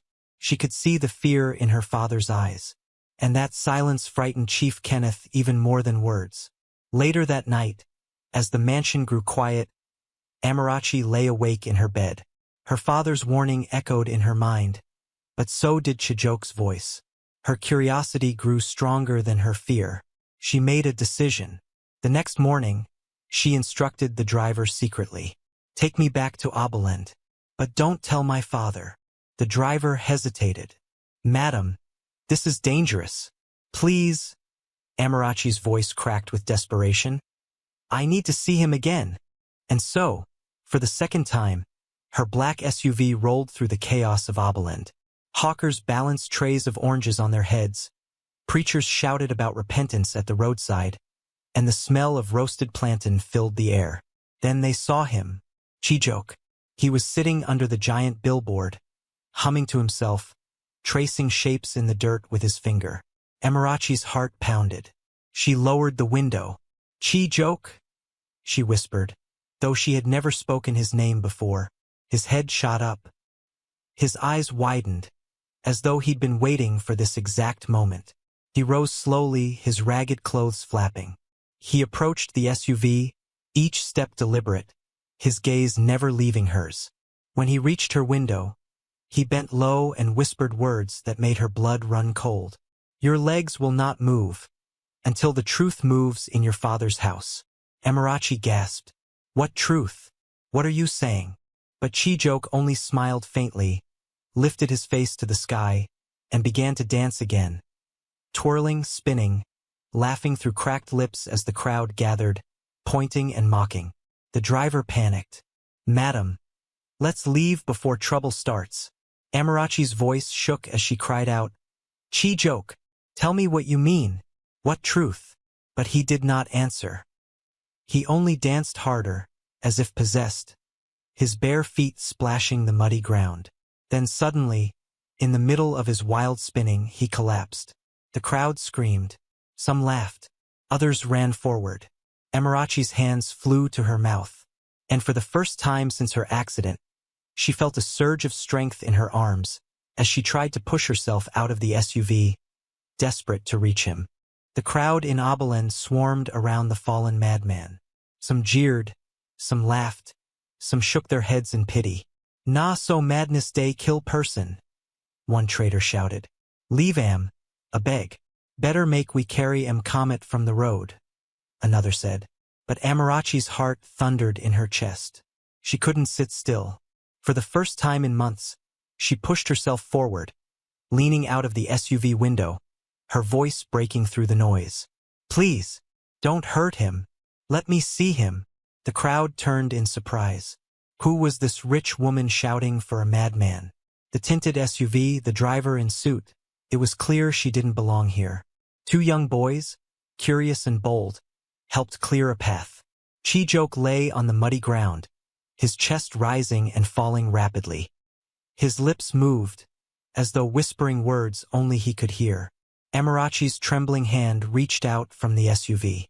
"Chi-joke, can you hear me?" Slowly, his eyes fluttered open. He looked at her and gave a weak, broken laugh. "So, you came." The driver was panicking now. "Madam, this is too much. Let's go before people start recording videos. Your father will finish me." But Amarachi shook her head fiercely. "No, I need to know." Chi-joke's cracked hand stretched towards her, his voice hoarse but steady. "Do you know why I dance?" She shook her head, her eyes filling with tears.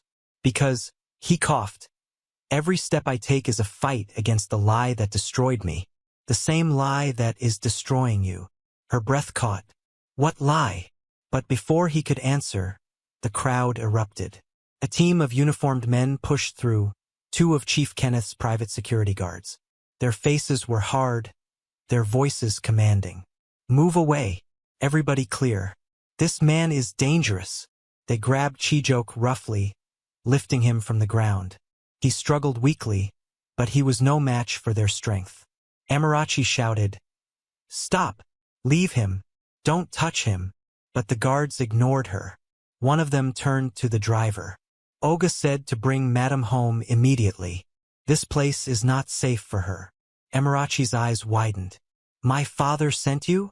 "Yes, madam." Her heart sank. So her father already knew she would come here. He was watching her. As they dragged Chi-joke away, his voice rose above the chaos, desperate and raw. "Amarachi, find the box. The box your father hides in his study. Inside it, the truth." The guards slapped him to shut him up. One hissed, "Shut that mouth, you mad goat." Amarachi's world spun. The box? What box? Her father's study? The SUV door slammed shut, and the driver sped away, leaving behind the shouting crowd and the sight of Chi-joke being forced into a waiting van. Tears streamed down Amarachi's face. She clenched her fists, her nails digging into her palms. For the first time in 2 years, her paralysis wasn't the only prison she felt. Now she knew her father was hiding something. Something tied to her legs, to this madman, to her entire life. That night, the mansion felt colder than usual. Amarachi sat alone in her room, the silence pressing against her chest. Every tick of the clock sounded like thunder. Her father was downstairs, drinking brandy with a visiting politician, laughing too loudly, pretending nothing was wrong. But Amarachi could not rest. Her mind replayed Chi-joke's words. "Find the box." When the mansion finally grew quiet, she wheeled herself slowly down the corridor, her hands trembling as she gripped the wheels. She stopped outside her father's study, a room she had not entered since the accident. Her heart raced. She turned the knob. The door creaked open. The room smelled of leather and cigar smoke. Books lined the shelves, files stacked neatly on the desk. But her eyes went straight to the corner, where a heavy wooden chest sat, half hidden behind an armchair. Her pulse hammered in her ears. She rolled forward. Her fingers brushed the chest's surface. It was locked. Amarachi whispered to herself, "This must be it. This is the box." But before she could search further, she heard footsteps in the hallway. Strong, heavy, deliberate. She froze. The door handle turned. And standing there, silhouetted against the dim corridor light, was Chief Kenneth Johnson, her father. His eyes burning with fury she had never seen before. Chief Kenneth stood in the doorway, his tall frame casting a shadow across the study. His eyes narrowed when he saw Amarachi by the chest. For a long moment, silence filled the room, so heavy it could crush the air. "Amara."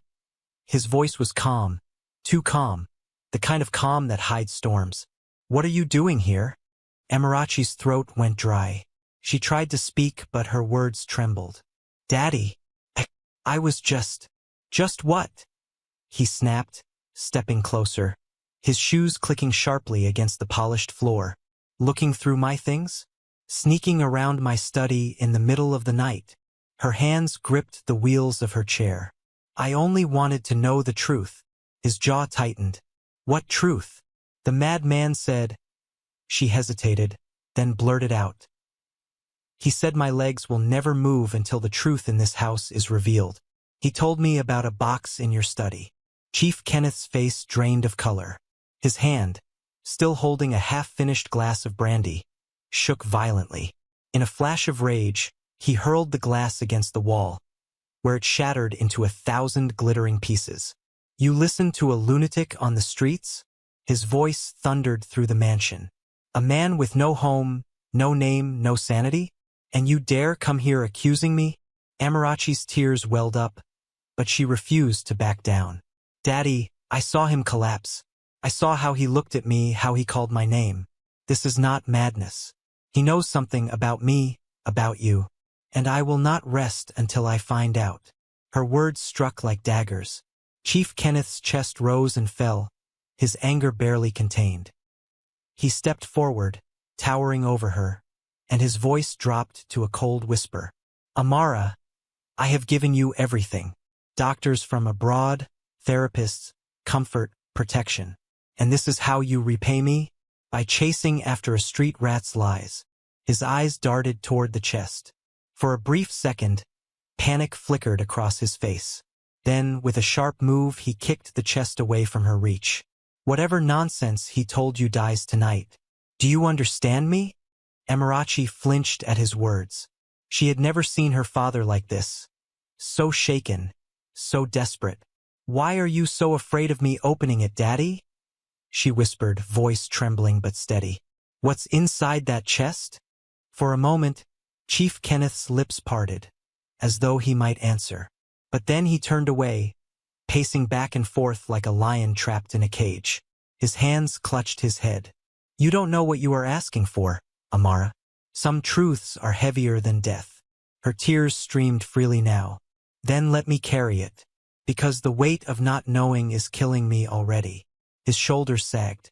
For the first time, Chief Kenneth looked less like a billionaire and more like a broken man. But then the fire returned to his eyes. He straightened his suit, his voice hard again. "You will stay out of this. That is my final word." And without another glance, he stormed out, slamming the door behind him. The echo rang through the mansion like thunder. Amarachi sat in the silence, shaking. Her gaze returned to the chest. She could feel it pulling at her, whispering secrets. She knew now more than ever that she could not stop. The next morning, the mansion was unusually tense.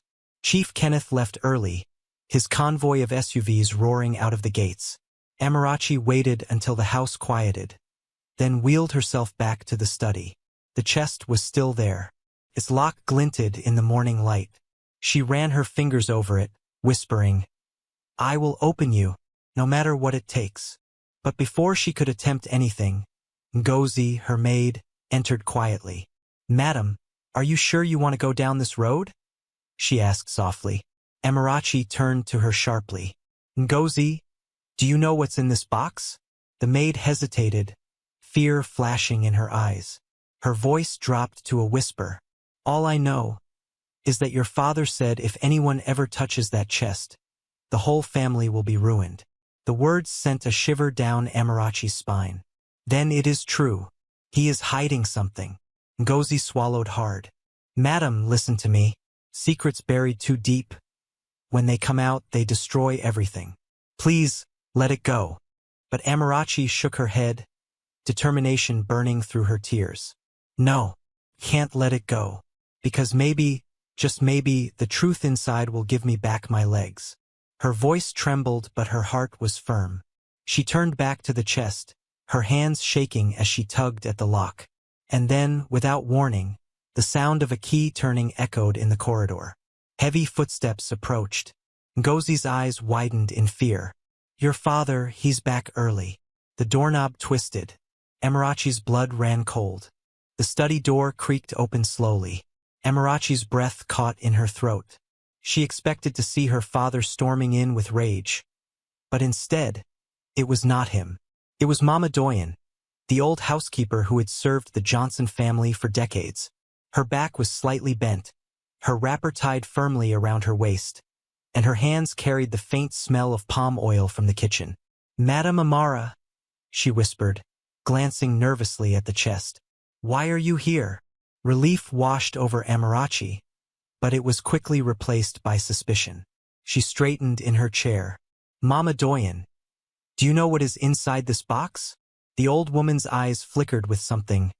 Fear, guilt, memory. She closed the door quietly behind her and leaned closer. My child.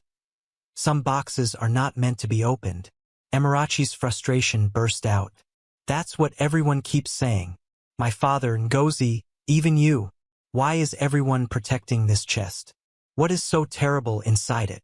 Mama Doyen wrung her hands, her voice low and trembling. I should not say this, but since the day of the accident, your father has guarded that box like his own life. He forbade us to touch it, even to clean near it. One night, I heard him weeping inside the study, whispering names I did not recognize. Names, Amara. Names that sounded like curses. Amarachi's pulse quickened. What names? But before Mama Doyen could answer, a loud voice echoed from the courtyard outside. Where is she? Where is Amarachi? Her father. The old woman's face paled. She hurried to the door. I beg you, child. Leave this matter before it consumes you. She slipped out just as Chief Kenneth's heavy footsteps thundered closer. Amarachi's hands shook. She wheeled herself backward, away from the chest, pretending she had only come to look at the bookshelves. The door burst open. Chief Kenneth entered, his face flushed with fury. 2 security guards followed, their eyes cold and watchful. Amara, he barked. How many times must I tell you? Stay away from this room. I was only reading, she lied softly, but her voice cracked under his glare. His jaw tightened. He gestured to the guards. Lock this study. No one enters again except me. Do you understand? The guards nodded and moved to secure the chest with a heavy chain. Amarachi's heart sank as she watched the box. Her only hope of answers, sealed away right in front of her eyes. Her father leaned close, his face inches from hers, his voice a dangerous whisper.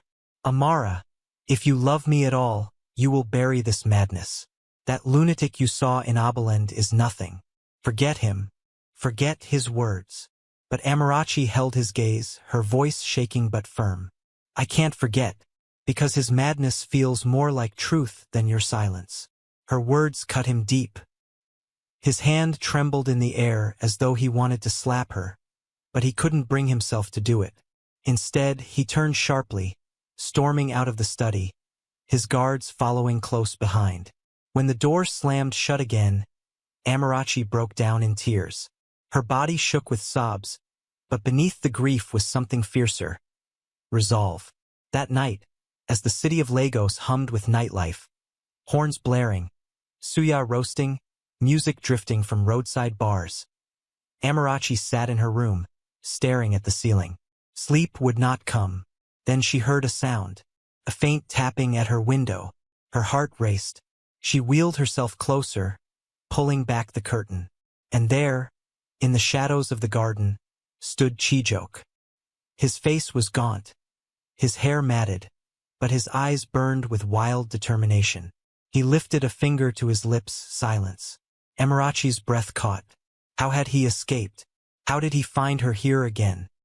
He leaned closer to the glass and whispered, just loud enough for her to hear. If you want to know the truth, meet me at the old railway line tomorrow at dawn. Come alone. Then, before she could react, he melted back into the darkness, vanishing into the night. Amarachi's hands trembled on her wheels. Fear and hope tangled inside her chest. The old railway line was dangerous, abandoned, crawling with whispers of thieves and ghosts. But she knew, deep in her heart, that this meeting would change everything. And for the first time since her accident, Amarachi whispered into the silence, "Yes, I will go." The night was long. Amarachi barely closed her eyes. Every creak of the mansion felt louder than usual, every shadow heavier. The thought of the madman's face at her window burned in her mind. His words replayed again and again. Meet me at the old railway line tomorrow at dawn. By the time the first cock crowed in Ikoyi, she was already dressed. A plain wrapper tied across her lap, a shawl draped over her shoulders. She wheeled herself quietly through the corridors, careful not to wake the sleeping house. The guards outside were dozing in their chairs, the hum of their radios masking the faint roll of her wheelchair. Her driver, Michael, was waiting by the SUV, eyes heavy with sleep. He frowned when he saw her. "Madam Amara, where are you going this early?" "Just drive," she whispered. "And tell no one, not even my father." Michael hesitated. "But madam, the old railway line, that place is dangerous. Thieves, area boys." Amarachi's eyes glistened with determination. "Please, Michael, I must go." And though every bone in his body told him no, the loyalty in his heart made him nod. He opened the door and helped her inside. The drive was quiet. Lagos was still half asleep. Only the call of the muezzin and the rattling of early danfos broke the silence. The SUV rolled past empty stalls, quiet streets, and finally into the desolate stretch of the abandoned railway line near Ibut Meta. Rusting train carriages lay like corpses, graffiti scrawled across their sides. The air smelled of smoke and damp earth. Crows perched on broken poles, cawing harshly. "Stay in the car," Amarachi instructed softly. Michael gritted his teeth. "If anything happens," she cut him off gently. "Nothing will happen." He sighed and nodded. Amarachi wheeled herself out, the uneven ground shaking her chair as she pushed forward. Her breath came in short gasps. Then she saw him. Chijok stood by the tracks, his ragged clothes fluttering in the morning breeze. He looked calmer now, almost solemn, as if the madness had drained out of him with the night. His eyes locked on hers, and he nodded once. "You came," he said softly. "Yes," she whispered, her voice trembling. "Now tell me, what truth are you hiding? What is in that box?" Chijok closed his eyes for a moment, as though summoning courage. When he spoke, his words were heavy. "Amarachi, I was not always a madman. I was a man of dreams. I studied architecture at Unilag. I worked hard. I believed in tomorrow. But your father," his voice cracked. "Your father took everything from me." Amarachi froze. "My father." Chijok's eyes burned with tears. "Chief Kenneth Johnson. The man Lagos calls a billionaire. The man you call Daddy. He was once my business partner. We built together, planned together. But when success came, he betrayed me. He stole what was mine. He destroyed my family. And when I fought back, he made me disappear." Amarachi shook her head.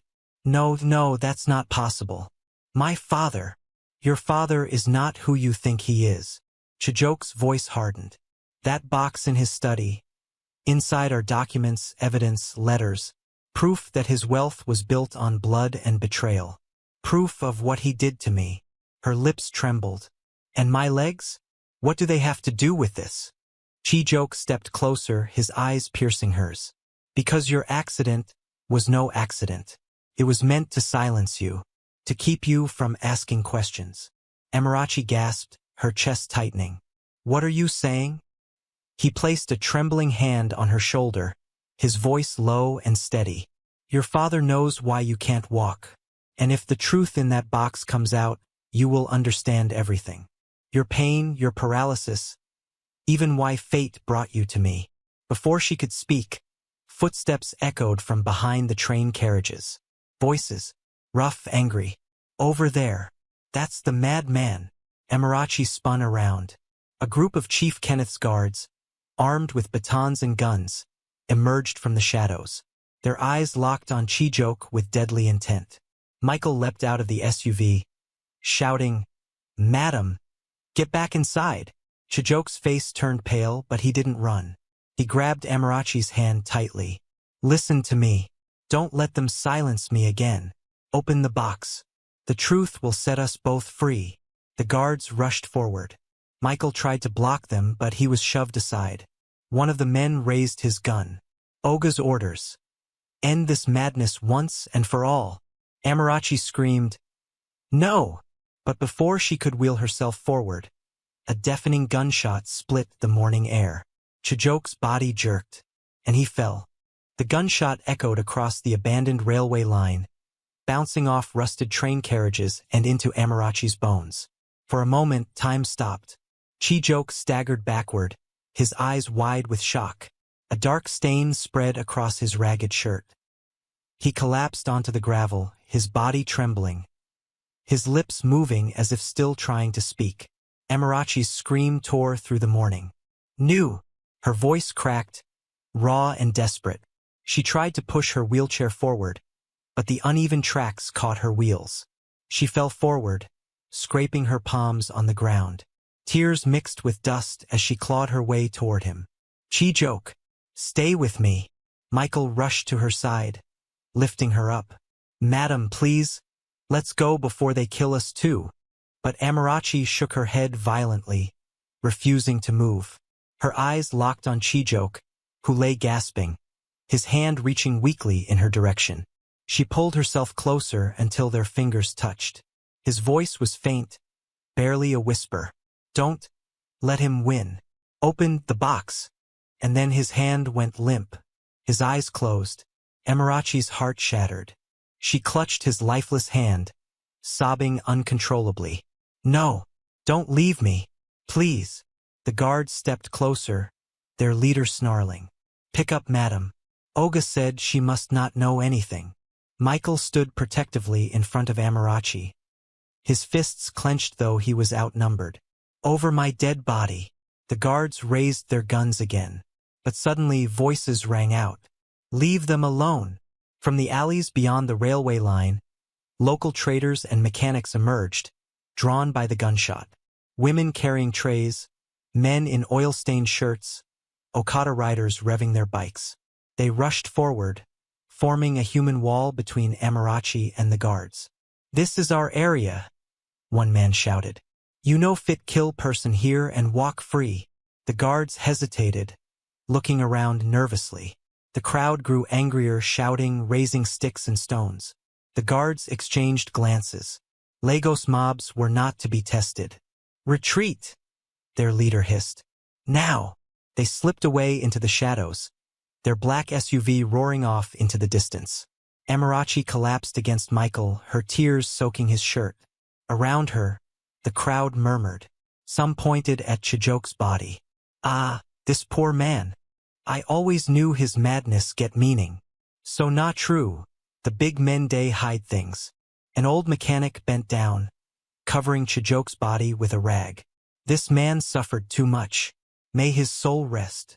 Amarachi's hands shook as she touched Chijoke's face one last time. Her heart screamed in silence. She had just begun to believe him, just begun to hope, and now he was gone. Michael pulled her close. Madam, we must leave, before more of your father's men come. But Amarachi's eyes blazed through her tears.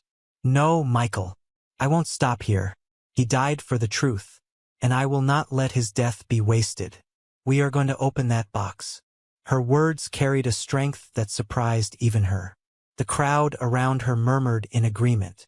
Some nodded, others whispered prayers. As Michael lifted her back into the SUV, Amarachi looked one last time at the railway line. The sun was rising higher now, casting golden light across Chijok's still body. In her heart, she heard his voice echoing, "Don't let him win. Open the box." She wiped her tears. For the first time since her accident, she felt a fire inside her that no paralysis could cage. On the drive back, she stared out the window, her mind racing. If her father could order men to kill Chijok, what else was he capable of? And what exactly lay inside that chest that made him tremble? By the time the SUV rolled through the mansion gates, Amarachi's resolve was steel. She would open that box no matter the cost. But as they pulled up to the driveway, she froze. Standing at the entrance of the mansion, waiting for her, was Chief Kenneth himself. His face was calm, but his eyes burned with something darker than anger. He already knew where she had been, and he was ready. The black SUV rolled to a stop in front of the mansion. Michael's hands tightened on the steering wheel. Amarachi's breath caught in her throat. Chief Kenneth stood tall at the doorway, dressed in a crisp white kaftan, his agbada flowing around him like the robe of a king. His gold wristwatch glittered in the morning sun. But his eyes, those sharp, burning eyes, were fixed on her. "Bring her inside," he ordered, his voice calm but edged with steel. Michael hesitated. "Sir, she's tired." "Maybe. Now," Kenneth thundered, his voice shaking the compound walls. Two guards rushed forward and opened the SUV. Michael tried to shield Amarachi, but Kenneth's glare silenced him. Slowly, Amarachi wheeled herself out, her hands trembling. As she rolled toward her father, the silence was thick. The chirping of birds seemed muted, the rustling trees stilled. Even the guards shifted uncomfortably. Inside the mansion, the air smelled of cigar smoke and perfume. Kenneth closed the door himself, locking it with a heavy click. He turned to his daughter, his face unreadable. "Where were you?" His voice was low, too calm. Amarachi raised her chin. "You already know, Daddy. You sent your men there." His lips tightened. "And what did you see?" Her heart pounded, but she forced the words out. "I saw a man die, a man you called mad, a man who said you destroyed him. He told me you betrayed him, that you built your empire on his blood. And he told me there's proof. In the box you hide in your study." The room went cold. Kenneth's hands trembled slightly, but he quickly clasped them behind his back, pacing slowly like a lion circling prey. "That man was a liar," he said finally. "A dangerous liar who wanted to poison you against your own blood." Amarachi's tears welled. "Then why did you send men to kill him? If he was nothing but a liar, why were you so afraid of his words?" The question hung in the air like thunder. Kenneth stopped pacing. His eyes blazed with fury. "You dare speak to me like this?" His voice roared, echoing off the marble walls. "After everything I've given you? Do you know who you are talking to?" Amarachi's hands gripped her chair so tightly her knuckles turned white. "I know exactly who I'm talking to. My father. The man who is supposed to protect me, not lie to me. The man who is supposed to heal me, not chain me in silence. Daddy, what are you hiding from me?" For the first time, Kenneth's face cracked. Pain flickered across it, followed by guilt, then quickly buried under pride. He turned away, his voice breaking for a second. "You don't understand. If you knew the truth, you would hate me." Amarachi's voice trembled. "Then let me hate you. But don't let me live in darkness." The words cut him like a blade. His broad shoulders sagged. His chest rose and fell heavily. Finally, he turned, his eyes red with unshed tears. "You want the truth?" His voice was low, raw. "Fine. Tonight, after dinner, I will open that box myself, and you will see what lies inside. But once you know, there will be no turning back." Amarachi's heart pounded. Hope and fear clashed inside her. She had pushed him to the edge. For the first time, he had promised to open the chest. But deep inside, she felt a chill. His voice carried something final, something dangerous, as though the truth inside that box was more explosive than a gunshot. That night could bring her freedom or her destruction. The mansion was too quiet that evening. Even the clinking of plates from the kitchen sounded like distant drums of war. Amarachi sat at the long dining table, her heart racing. A golden chandelier glowed above her, its light bouncing off the polished mahogany. Chief Kenneth entered slowly, dressed in a dark kaftan this time. His face was stern, his steps heavy. He didn't look like a father coming to dinner. He looked like a man marching toward judgment. He sat at the head of the table, opposite his daughter.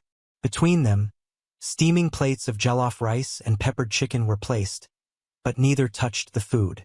The air was thick with unsaid words. Finally, Kenneth spoke, his voice low. Amara, I built this empire with my own hands. I clawed my way out of poverty. I fought men stronger than me, hungrier than me. Everything I have, I earned. And I did it for you. Amarachi's eyes burned. Then why does it feel like you've built walls around me instead of giving me wings? He closed his eyes briefly, as if in pain. Then he gestured to the guards at the corner. Bring the chest. Her breath caught. Moments later, 2 guards carried the heavy wooden chest into the dining hall, chains still wrapped around it. They set it down with a thud. The sound echoed like a heartbeat. Kenneth dismissed them with a sharp wave of his hand. Only father and daughter remained now, the chest sitting between them like a silent witness. Kenneth took a small key from his pocket. His fingers trembled as he held it. For a moment he just stared at the lock, his face unreadable. Amarachi's voice cracked. Open it, Daddy. Please. He swallowed hard, inserted the key, and turned. The chain clinked as it fell away.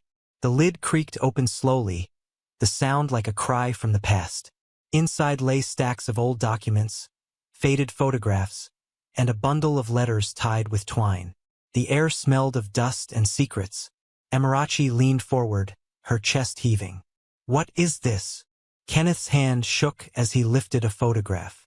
He held it up, his eyes glistening. This is the man you saw in Abilene.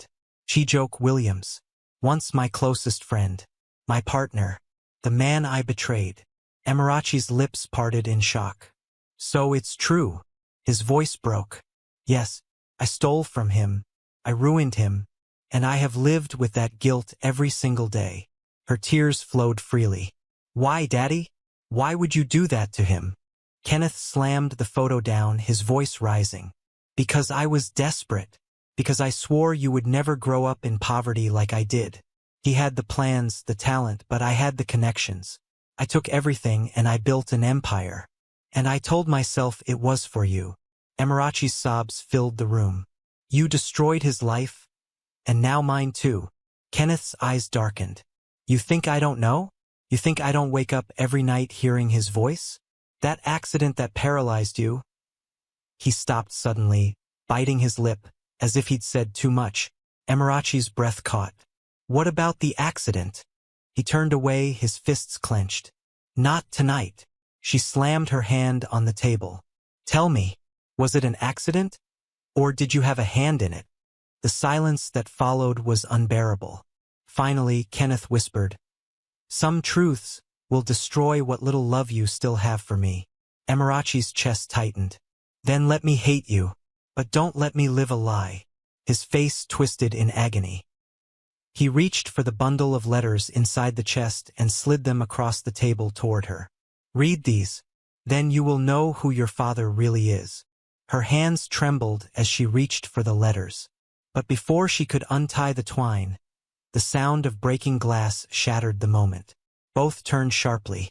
From the window, a shadowy figure leapt inside the mansion, landing on the marble floor with silent grace.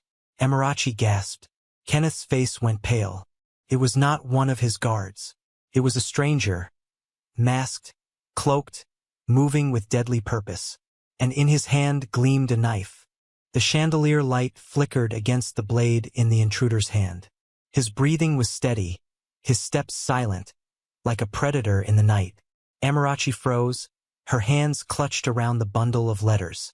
Chief Kenneth's chair screeched against the marble as he stood abruptly, his voice booming. "Who are you? How dare you enter my house?" The masked man didn't answer.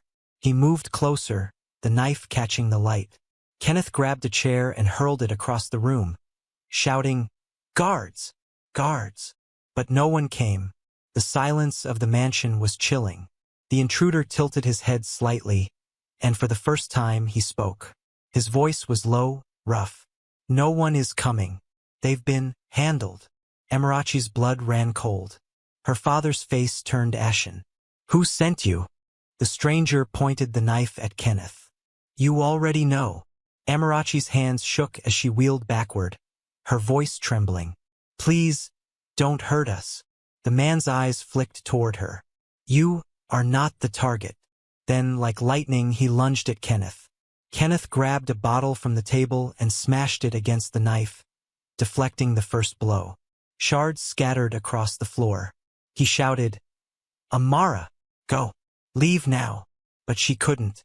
Her chair was caught against the carpet, and her heart screamed that leaving meant losing her only chance at truth.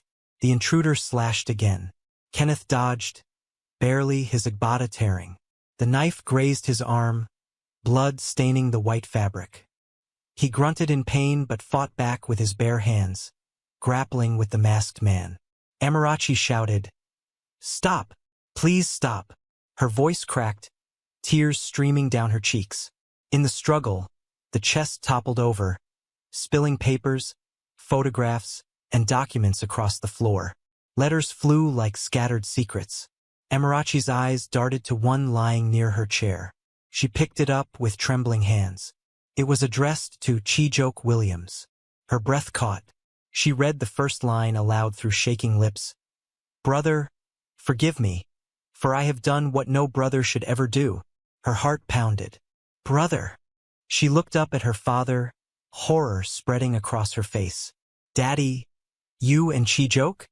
Kenneth's eyes widened in shock, his grip faltering on the intruder. "Amara, no." But the masked man shoved him hard, sending him crashing into the dining table. The sound of shattering plates filled the air. Kenneth groaned, clutching his ribs. The intruder raised the knife high, aiming straight for Kenneth's chest. Amarachi's scream pierced the mansion. "No!" She threw herself forward, toppling from her wheelchair onto the cold floor.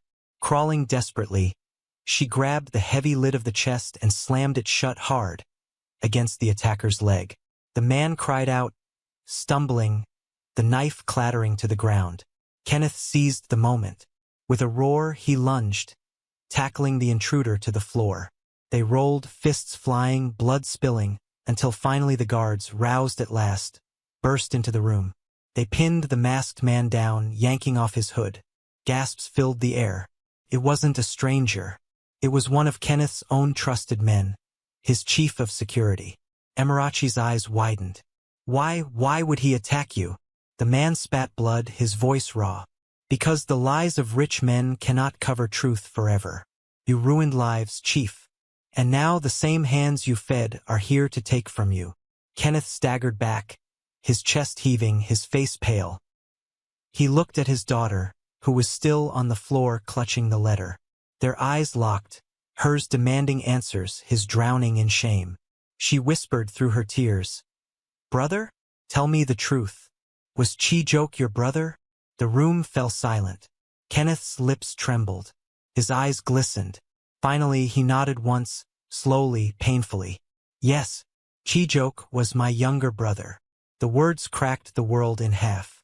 Amarachi's cry broke from the depths of her soul.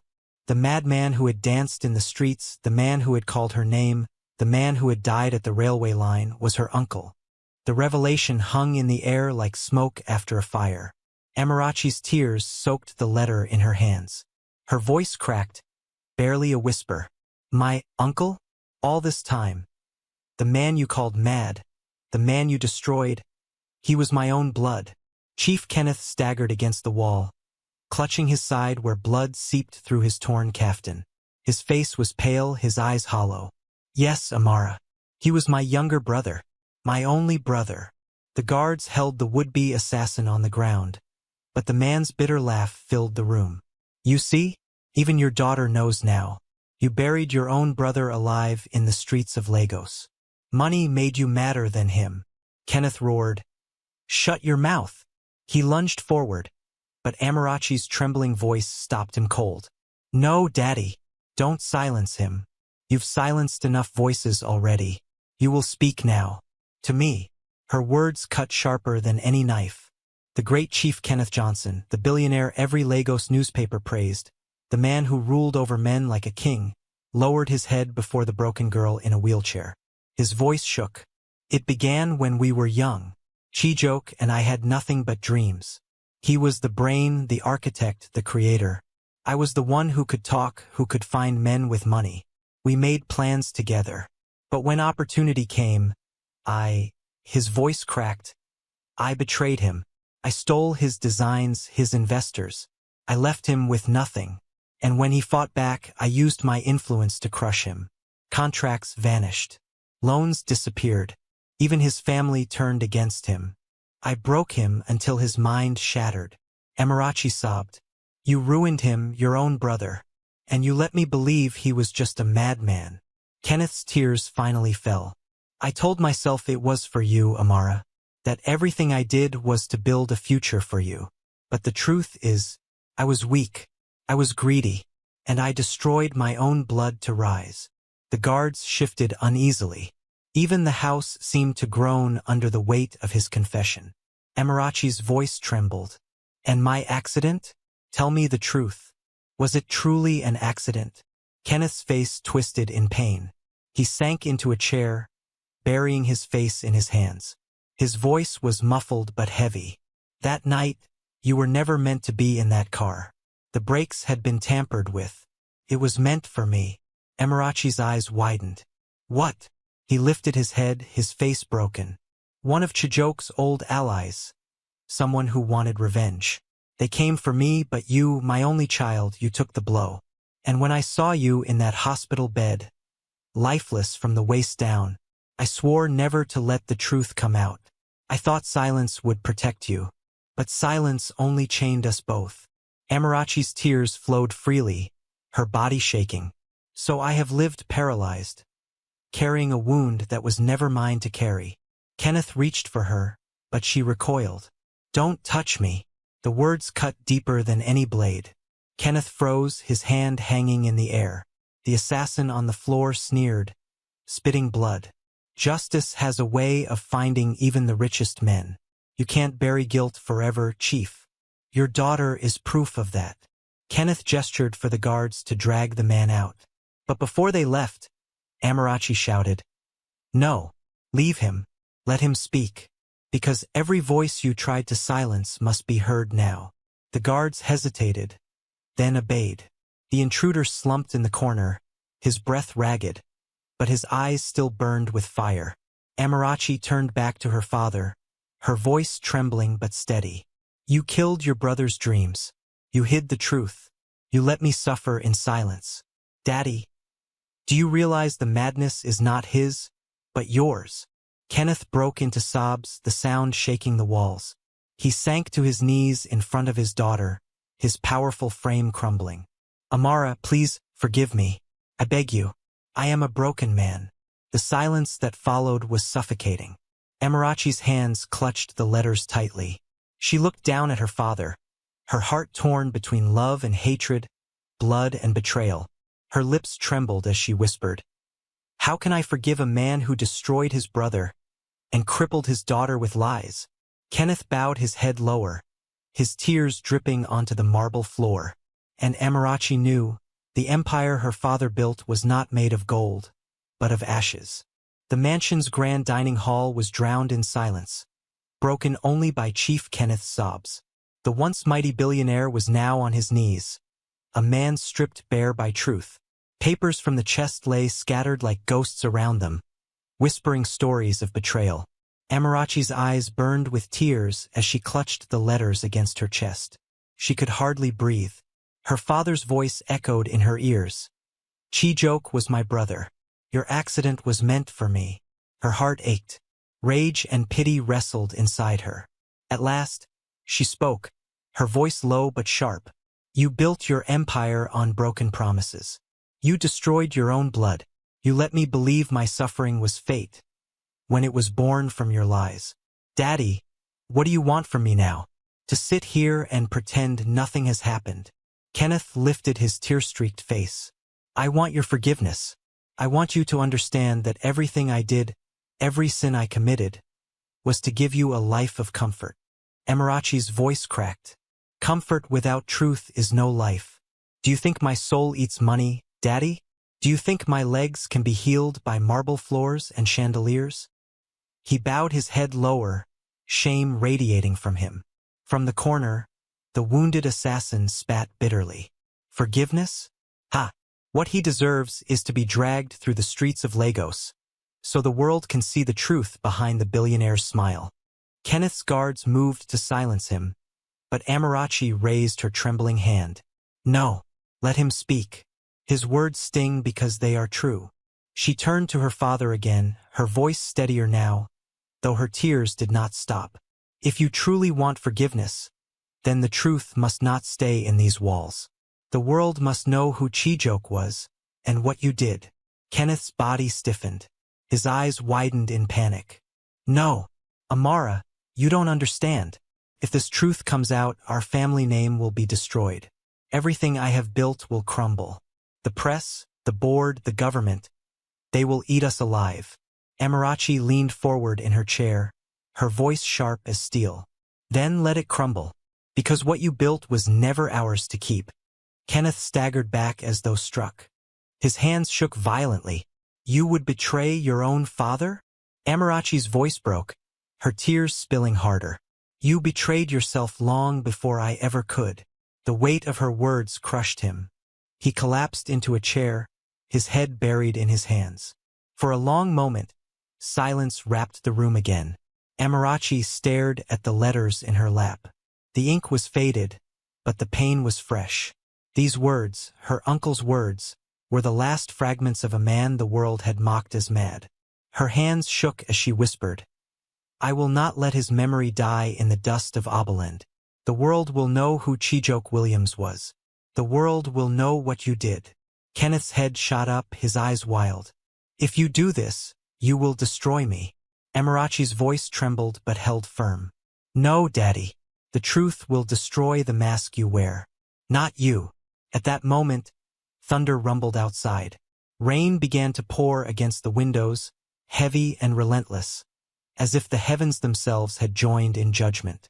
Kenneth rose slowly, his face pale, his frame trembling. If you expose me, I will lose everything. My companies, my respect, my power. Amara, I beg you, think of your future. Think of what the world will say about you, about us. Amarachi lifted her chin, her tear-streaked face glowing with a new strength. Let the world say what it must. I will not live a lie anymore. The rain hammered louder. The old house seemed to groan as if straining under the weight of secrets at last uncovered. Kenneth stared at his daughter, his chest rising and falling. And in his eyes, for the first time, there was fear. Not of the world, but of losing her. He whispered hoarsely, Amara, if you go through with this, you may never forgive me, and I may never forgive myself. Amarachi's voice cracked, but her resolve was clear. Maybe forgiveness will come one day, but first the truth must come. The air grew heavier, and as the rain poured, father and daughter sat staring at each other, knowing the next step would change everything. The storm raged through the night, but Amarachi did not sleep. She sat by her window, clutching her uncle's letters, her mind spinning with every word. By dawn, her eyes were swollen from tears, but her heart was firm. The truth could no longer live in shadows. When morning came, she asked Michael to bring her his phone. She sat at her desk, the bundle of letters spread before her like sacred scripture. With trembling hands, she began to read them aloud, recording her voice. Her uncle's words were heartbreaking, letters filled with pain, betrayal, and pleas for justice. Brother, why did you take what was mine? Why leave me in the streets while you fed on the wealth of my dreams? Tears streamed down Amarachi's face as she spoke into the recorder. This is the story of Chijoke Williams, the man you all called mad. But he was not mad, he was broken by betrayal. And the man who betrayed him is my father, Chief Kenneth Johnson. When she finished, her hands shook. She sent the recording anonymously to 3 journalists she trusted. Men and women who had once written kindly of her before her accident. Then she sat back, her chest heaving. The silence was suffocating. Hours passed.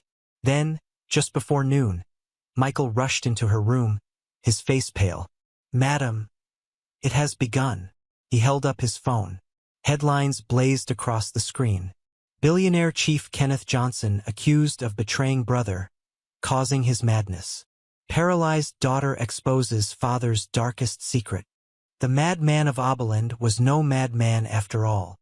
Amarachi's heart pounded. It was out. The truth was finally out. From the courtyard below, shouts echoed. Crowds were already gathering outside the mansion gates. Journalists waving cameras. Angry voices demanding answers. Inside, Chief Kenneth stormed through the halls, his phone pressed to his ear, shouting at board members, threatening lawyers, cursing journalists. Sweat drenched his forehead. His empire was crumbling in real time. At last he burst into Amarachi's room, his eyes blazing like fire. "Amara, what have you done?" Her body shook, but her voice was calm. "I set the truth free. You can no longer chain it." Kenneth staggered, clutching his chest as though her words were daggers. "Do you realize what you've done? They will strip everything from me. The government will investigate, the companies will fall. Do you want to see your father destroyed before your eyes?" Her tears glistened, but her gaze was steady. "I wanted to see my father saved. But you chose your empire over your brother, your lies over your daughter. This destruction is not mine. It is yours." Outside, the chants grew louder. "Justice for Chijoke. Justice for the madman." Kenneth's knees buckled. He slumped into a chair, his chest heaving. His empire was slipping like sand through his fingers. Amarachi rolled closer, her voice soft but cutting. "You once said everything you did was for me. But Daddy, the only thing I ever wanted was the truth. And you gave it too late." His eyes filled with tears. He reached for her, but she wheeled back, shaking her head. The pounding on the gates grew heavier. Journalists shouting questions, cameras flashing. The guards struggled to hold them back. Kenneth buried his face in his hands. For the first time in decades, the man who commanded men like a king wept like a child. Amarachi turned away, whispering to herself, "Uncle Chijoke, the world knows your name now. You are no longer the madman of Oberland. You are the man who was wronged." Her tears fell silently, and as the gates finally burst open under the weight of the crowd, Amarachi knew her life, and her father's, would never be the same again. The mansion gates could no longer hold the storm. Reporters poured in like a flood, their cameras flashing, their voices overlapping in a frenzy. "Chief Kenneth, is it true you betrayed your brother? Madam Amarachi, is this why you've been silent all these years? Tell us about the madman of Oberland." Guards shouted, trying to push them back, but the crowd was relentless. Some were neighbors, some were strangers, but all were hungry for answers. Inside, Chief Kenneth stumbled into the living room, his face pale, his agbada hanging loose on his shoulders. He shouted at the guards, "Get them out! Get them out now!" But his voice cracked, and even the guards hesitated. The world outside was stronger than the power inside. Amarachi sat quietly in her wheelchair, the bundle of letters on her lap, her face streaked with tears but lit with quiet resolve. The cameras turned to her. "Madam Amarachi, is it true your father ruined his own brother? Why did you reveal this now?" Her lips trembled, but her voice rang clear. "Because the truth is the only thing stronger than lies. My uncle, Chijoke Williams, was not a madman. He was a victim, and his story will not be buried." Gasps rippled through the crowd. The journalists scribbled furiously, their cameras flashing brighter. Kenneth's knees buckled. He collapsed onto the couch, his chest heaving, his head buried in his hands. No, no. This cannot be happening. The news spread like wildfire. By evening, every television station, every radio broadcast, every online blog in Lagos carried the story. Anchors spoke with grave voices. The shocking revelation that the billionaire chief Kenneth Johnson betrayed his brother has shaken the nation. In the streets of Abilene, where Chijioke once danced, people gathered. They lit candles, holding a vigil for the man the world had mocked. Old women prayed, young men sang softly. A traitor whispered. So he was not mad. He was a man broken by lies. Meanwhile, in the boardrooms of Victoria Island, Kenneth's empire trembled. Investors pulled out. Calls went unanswered. Contracts were frozen. His name, once golden, was now poison. At home, Kenneth sat in the dark, a glass of brandy untouched at his side. His phone rang endlessly. Politicians, partners, enemies smelling blood, but he answered none. His empire was falling brick by brick, and he knew there was no saving it. Amarachi wheeled into the living room, the candlelight from outside casting her face in a soft glow. She looked at her father, broken and small, a shadow of the man he had been. Her voice was soft, heavy with both sorrow and strength. Daddy, the world is watching, but I am still your daughter. Tell me, what do you want me to do now? He lifted his head slowly, his eyes red and swollen. His lips trembled. I want my brother back, but he is gone. And I want your forgiveness, but I know I do not deserve it. Amarachi's tears slipped silently down her cheeks. She whispered, Uncle Chijioke is gone, but his truth lives, and maybe one day forgiveness will come. But tonight all we have is ashes. Kenneth broke into sobs, clutching his chest. His empire was gone, his brother gone, his daughter's love hanging by a thread. Outside, the chants of the crowd grew louder, echoing through the night. Justice for Chijioke! Justice for Chijioke!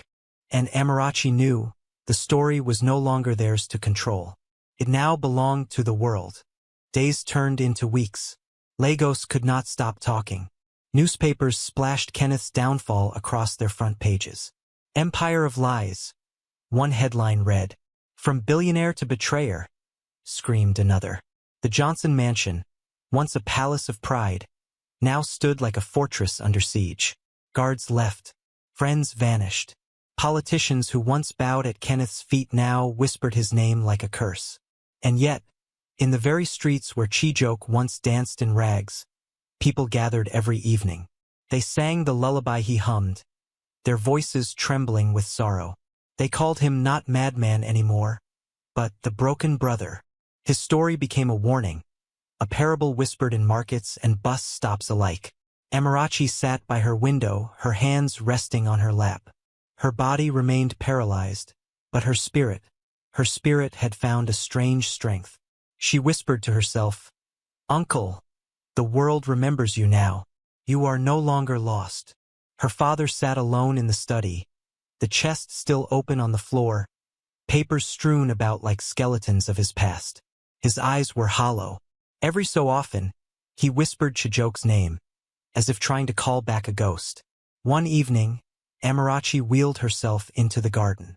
The sun was setting, painting the sky in hues of gold and crimson. The air was heavy, but peaceful. She remembered the last words Chijioke spoke at the railway line. Don't let him win. Open the box. She had opened it. The truth had been freed. But freedom came with a price. Her father was ruined. Her family name was ashes. And her legs, still lifeless. Michael stood quietly behind her, his voice soft. Madam, was it worth it? Her tears glistened in the fading light. Yes, because silence would have killed me long before paralysis did. Now the world carries my uncle's story, and my heart, though broken, is free. From the mansion, she heard her father's sobs drifting into the night. The bittersweet wind carried both her pain and her strength. As the sky darkened, Amarachi whispered the lullaby her uncle once sang. Her voice cracked, but it carried through the garden. For the first time in years, she felt like she wasn't singing for herself, but for a soul set free.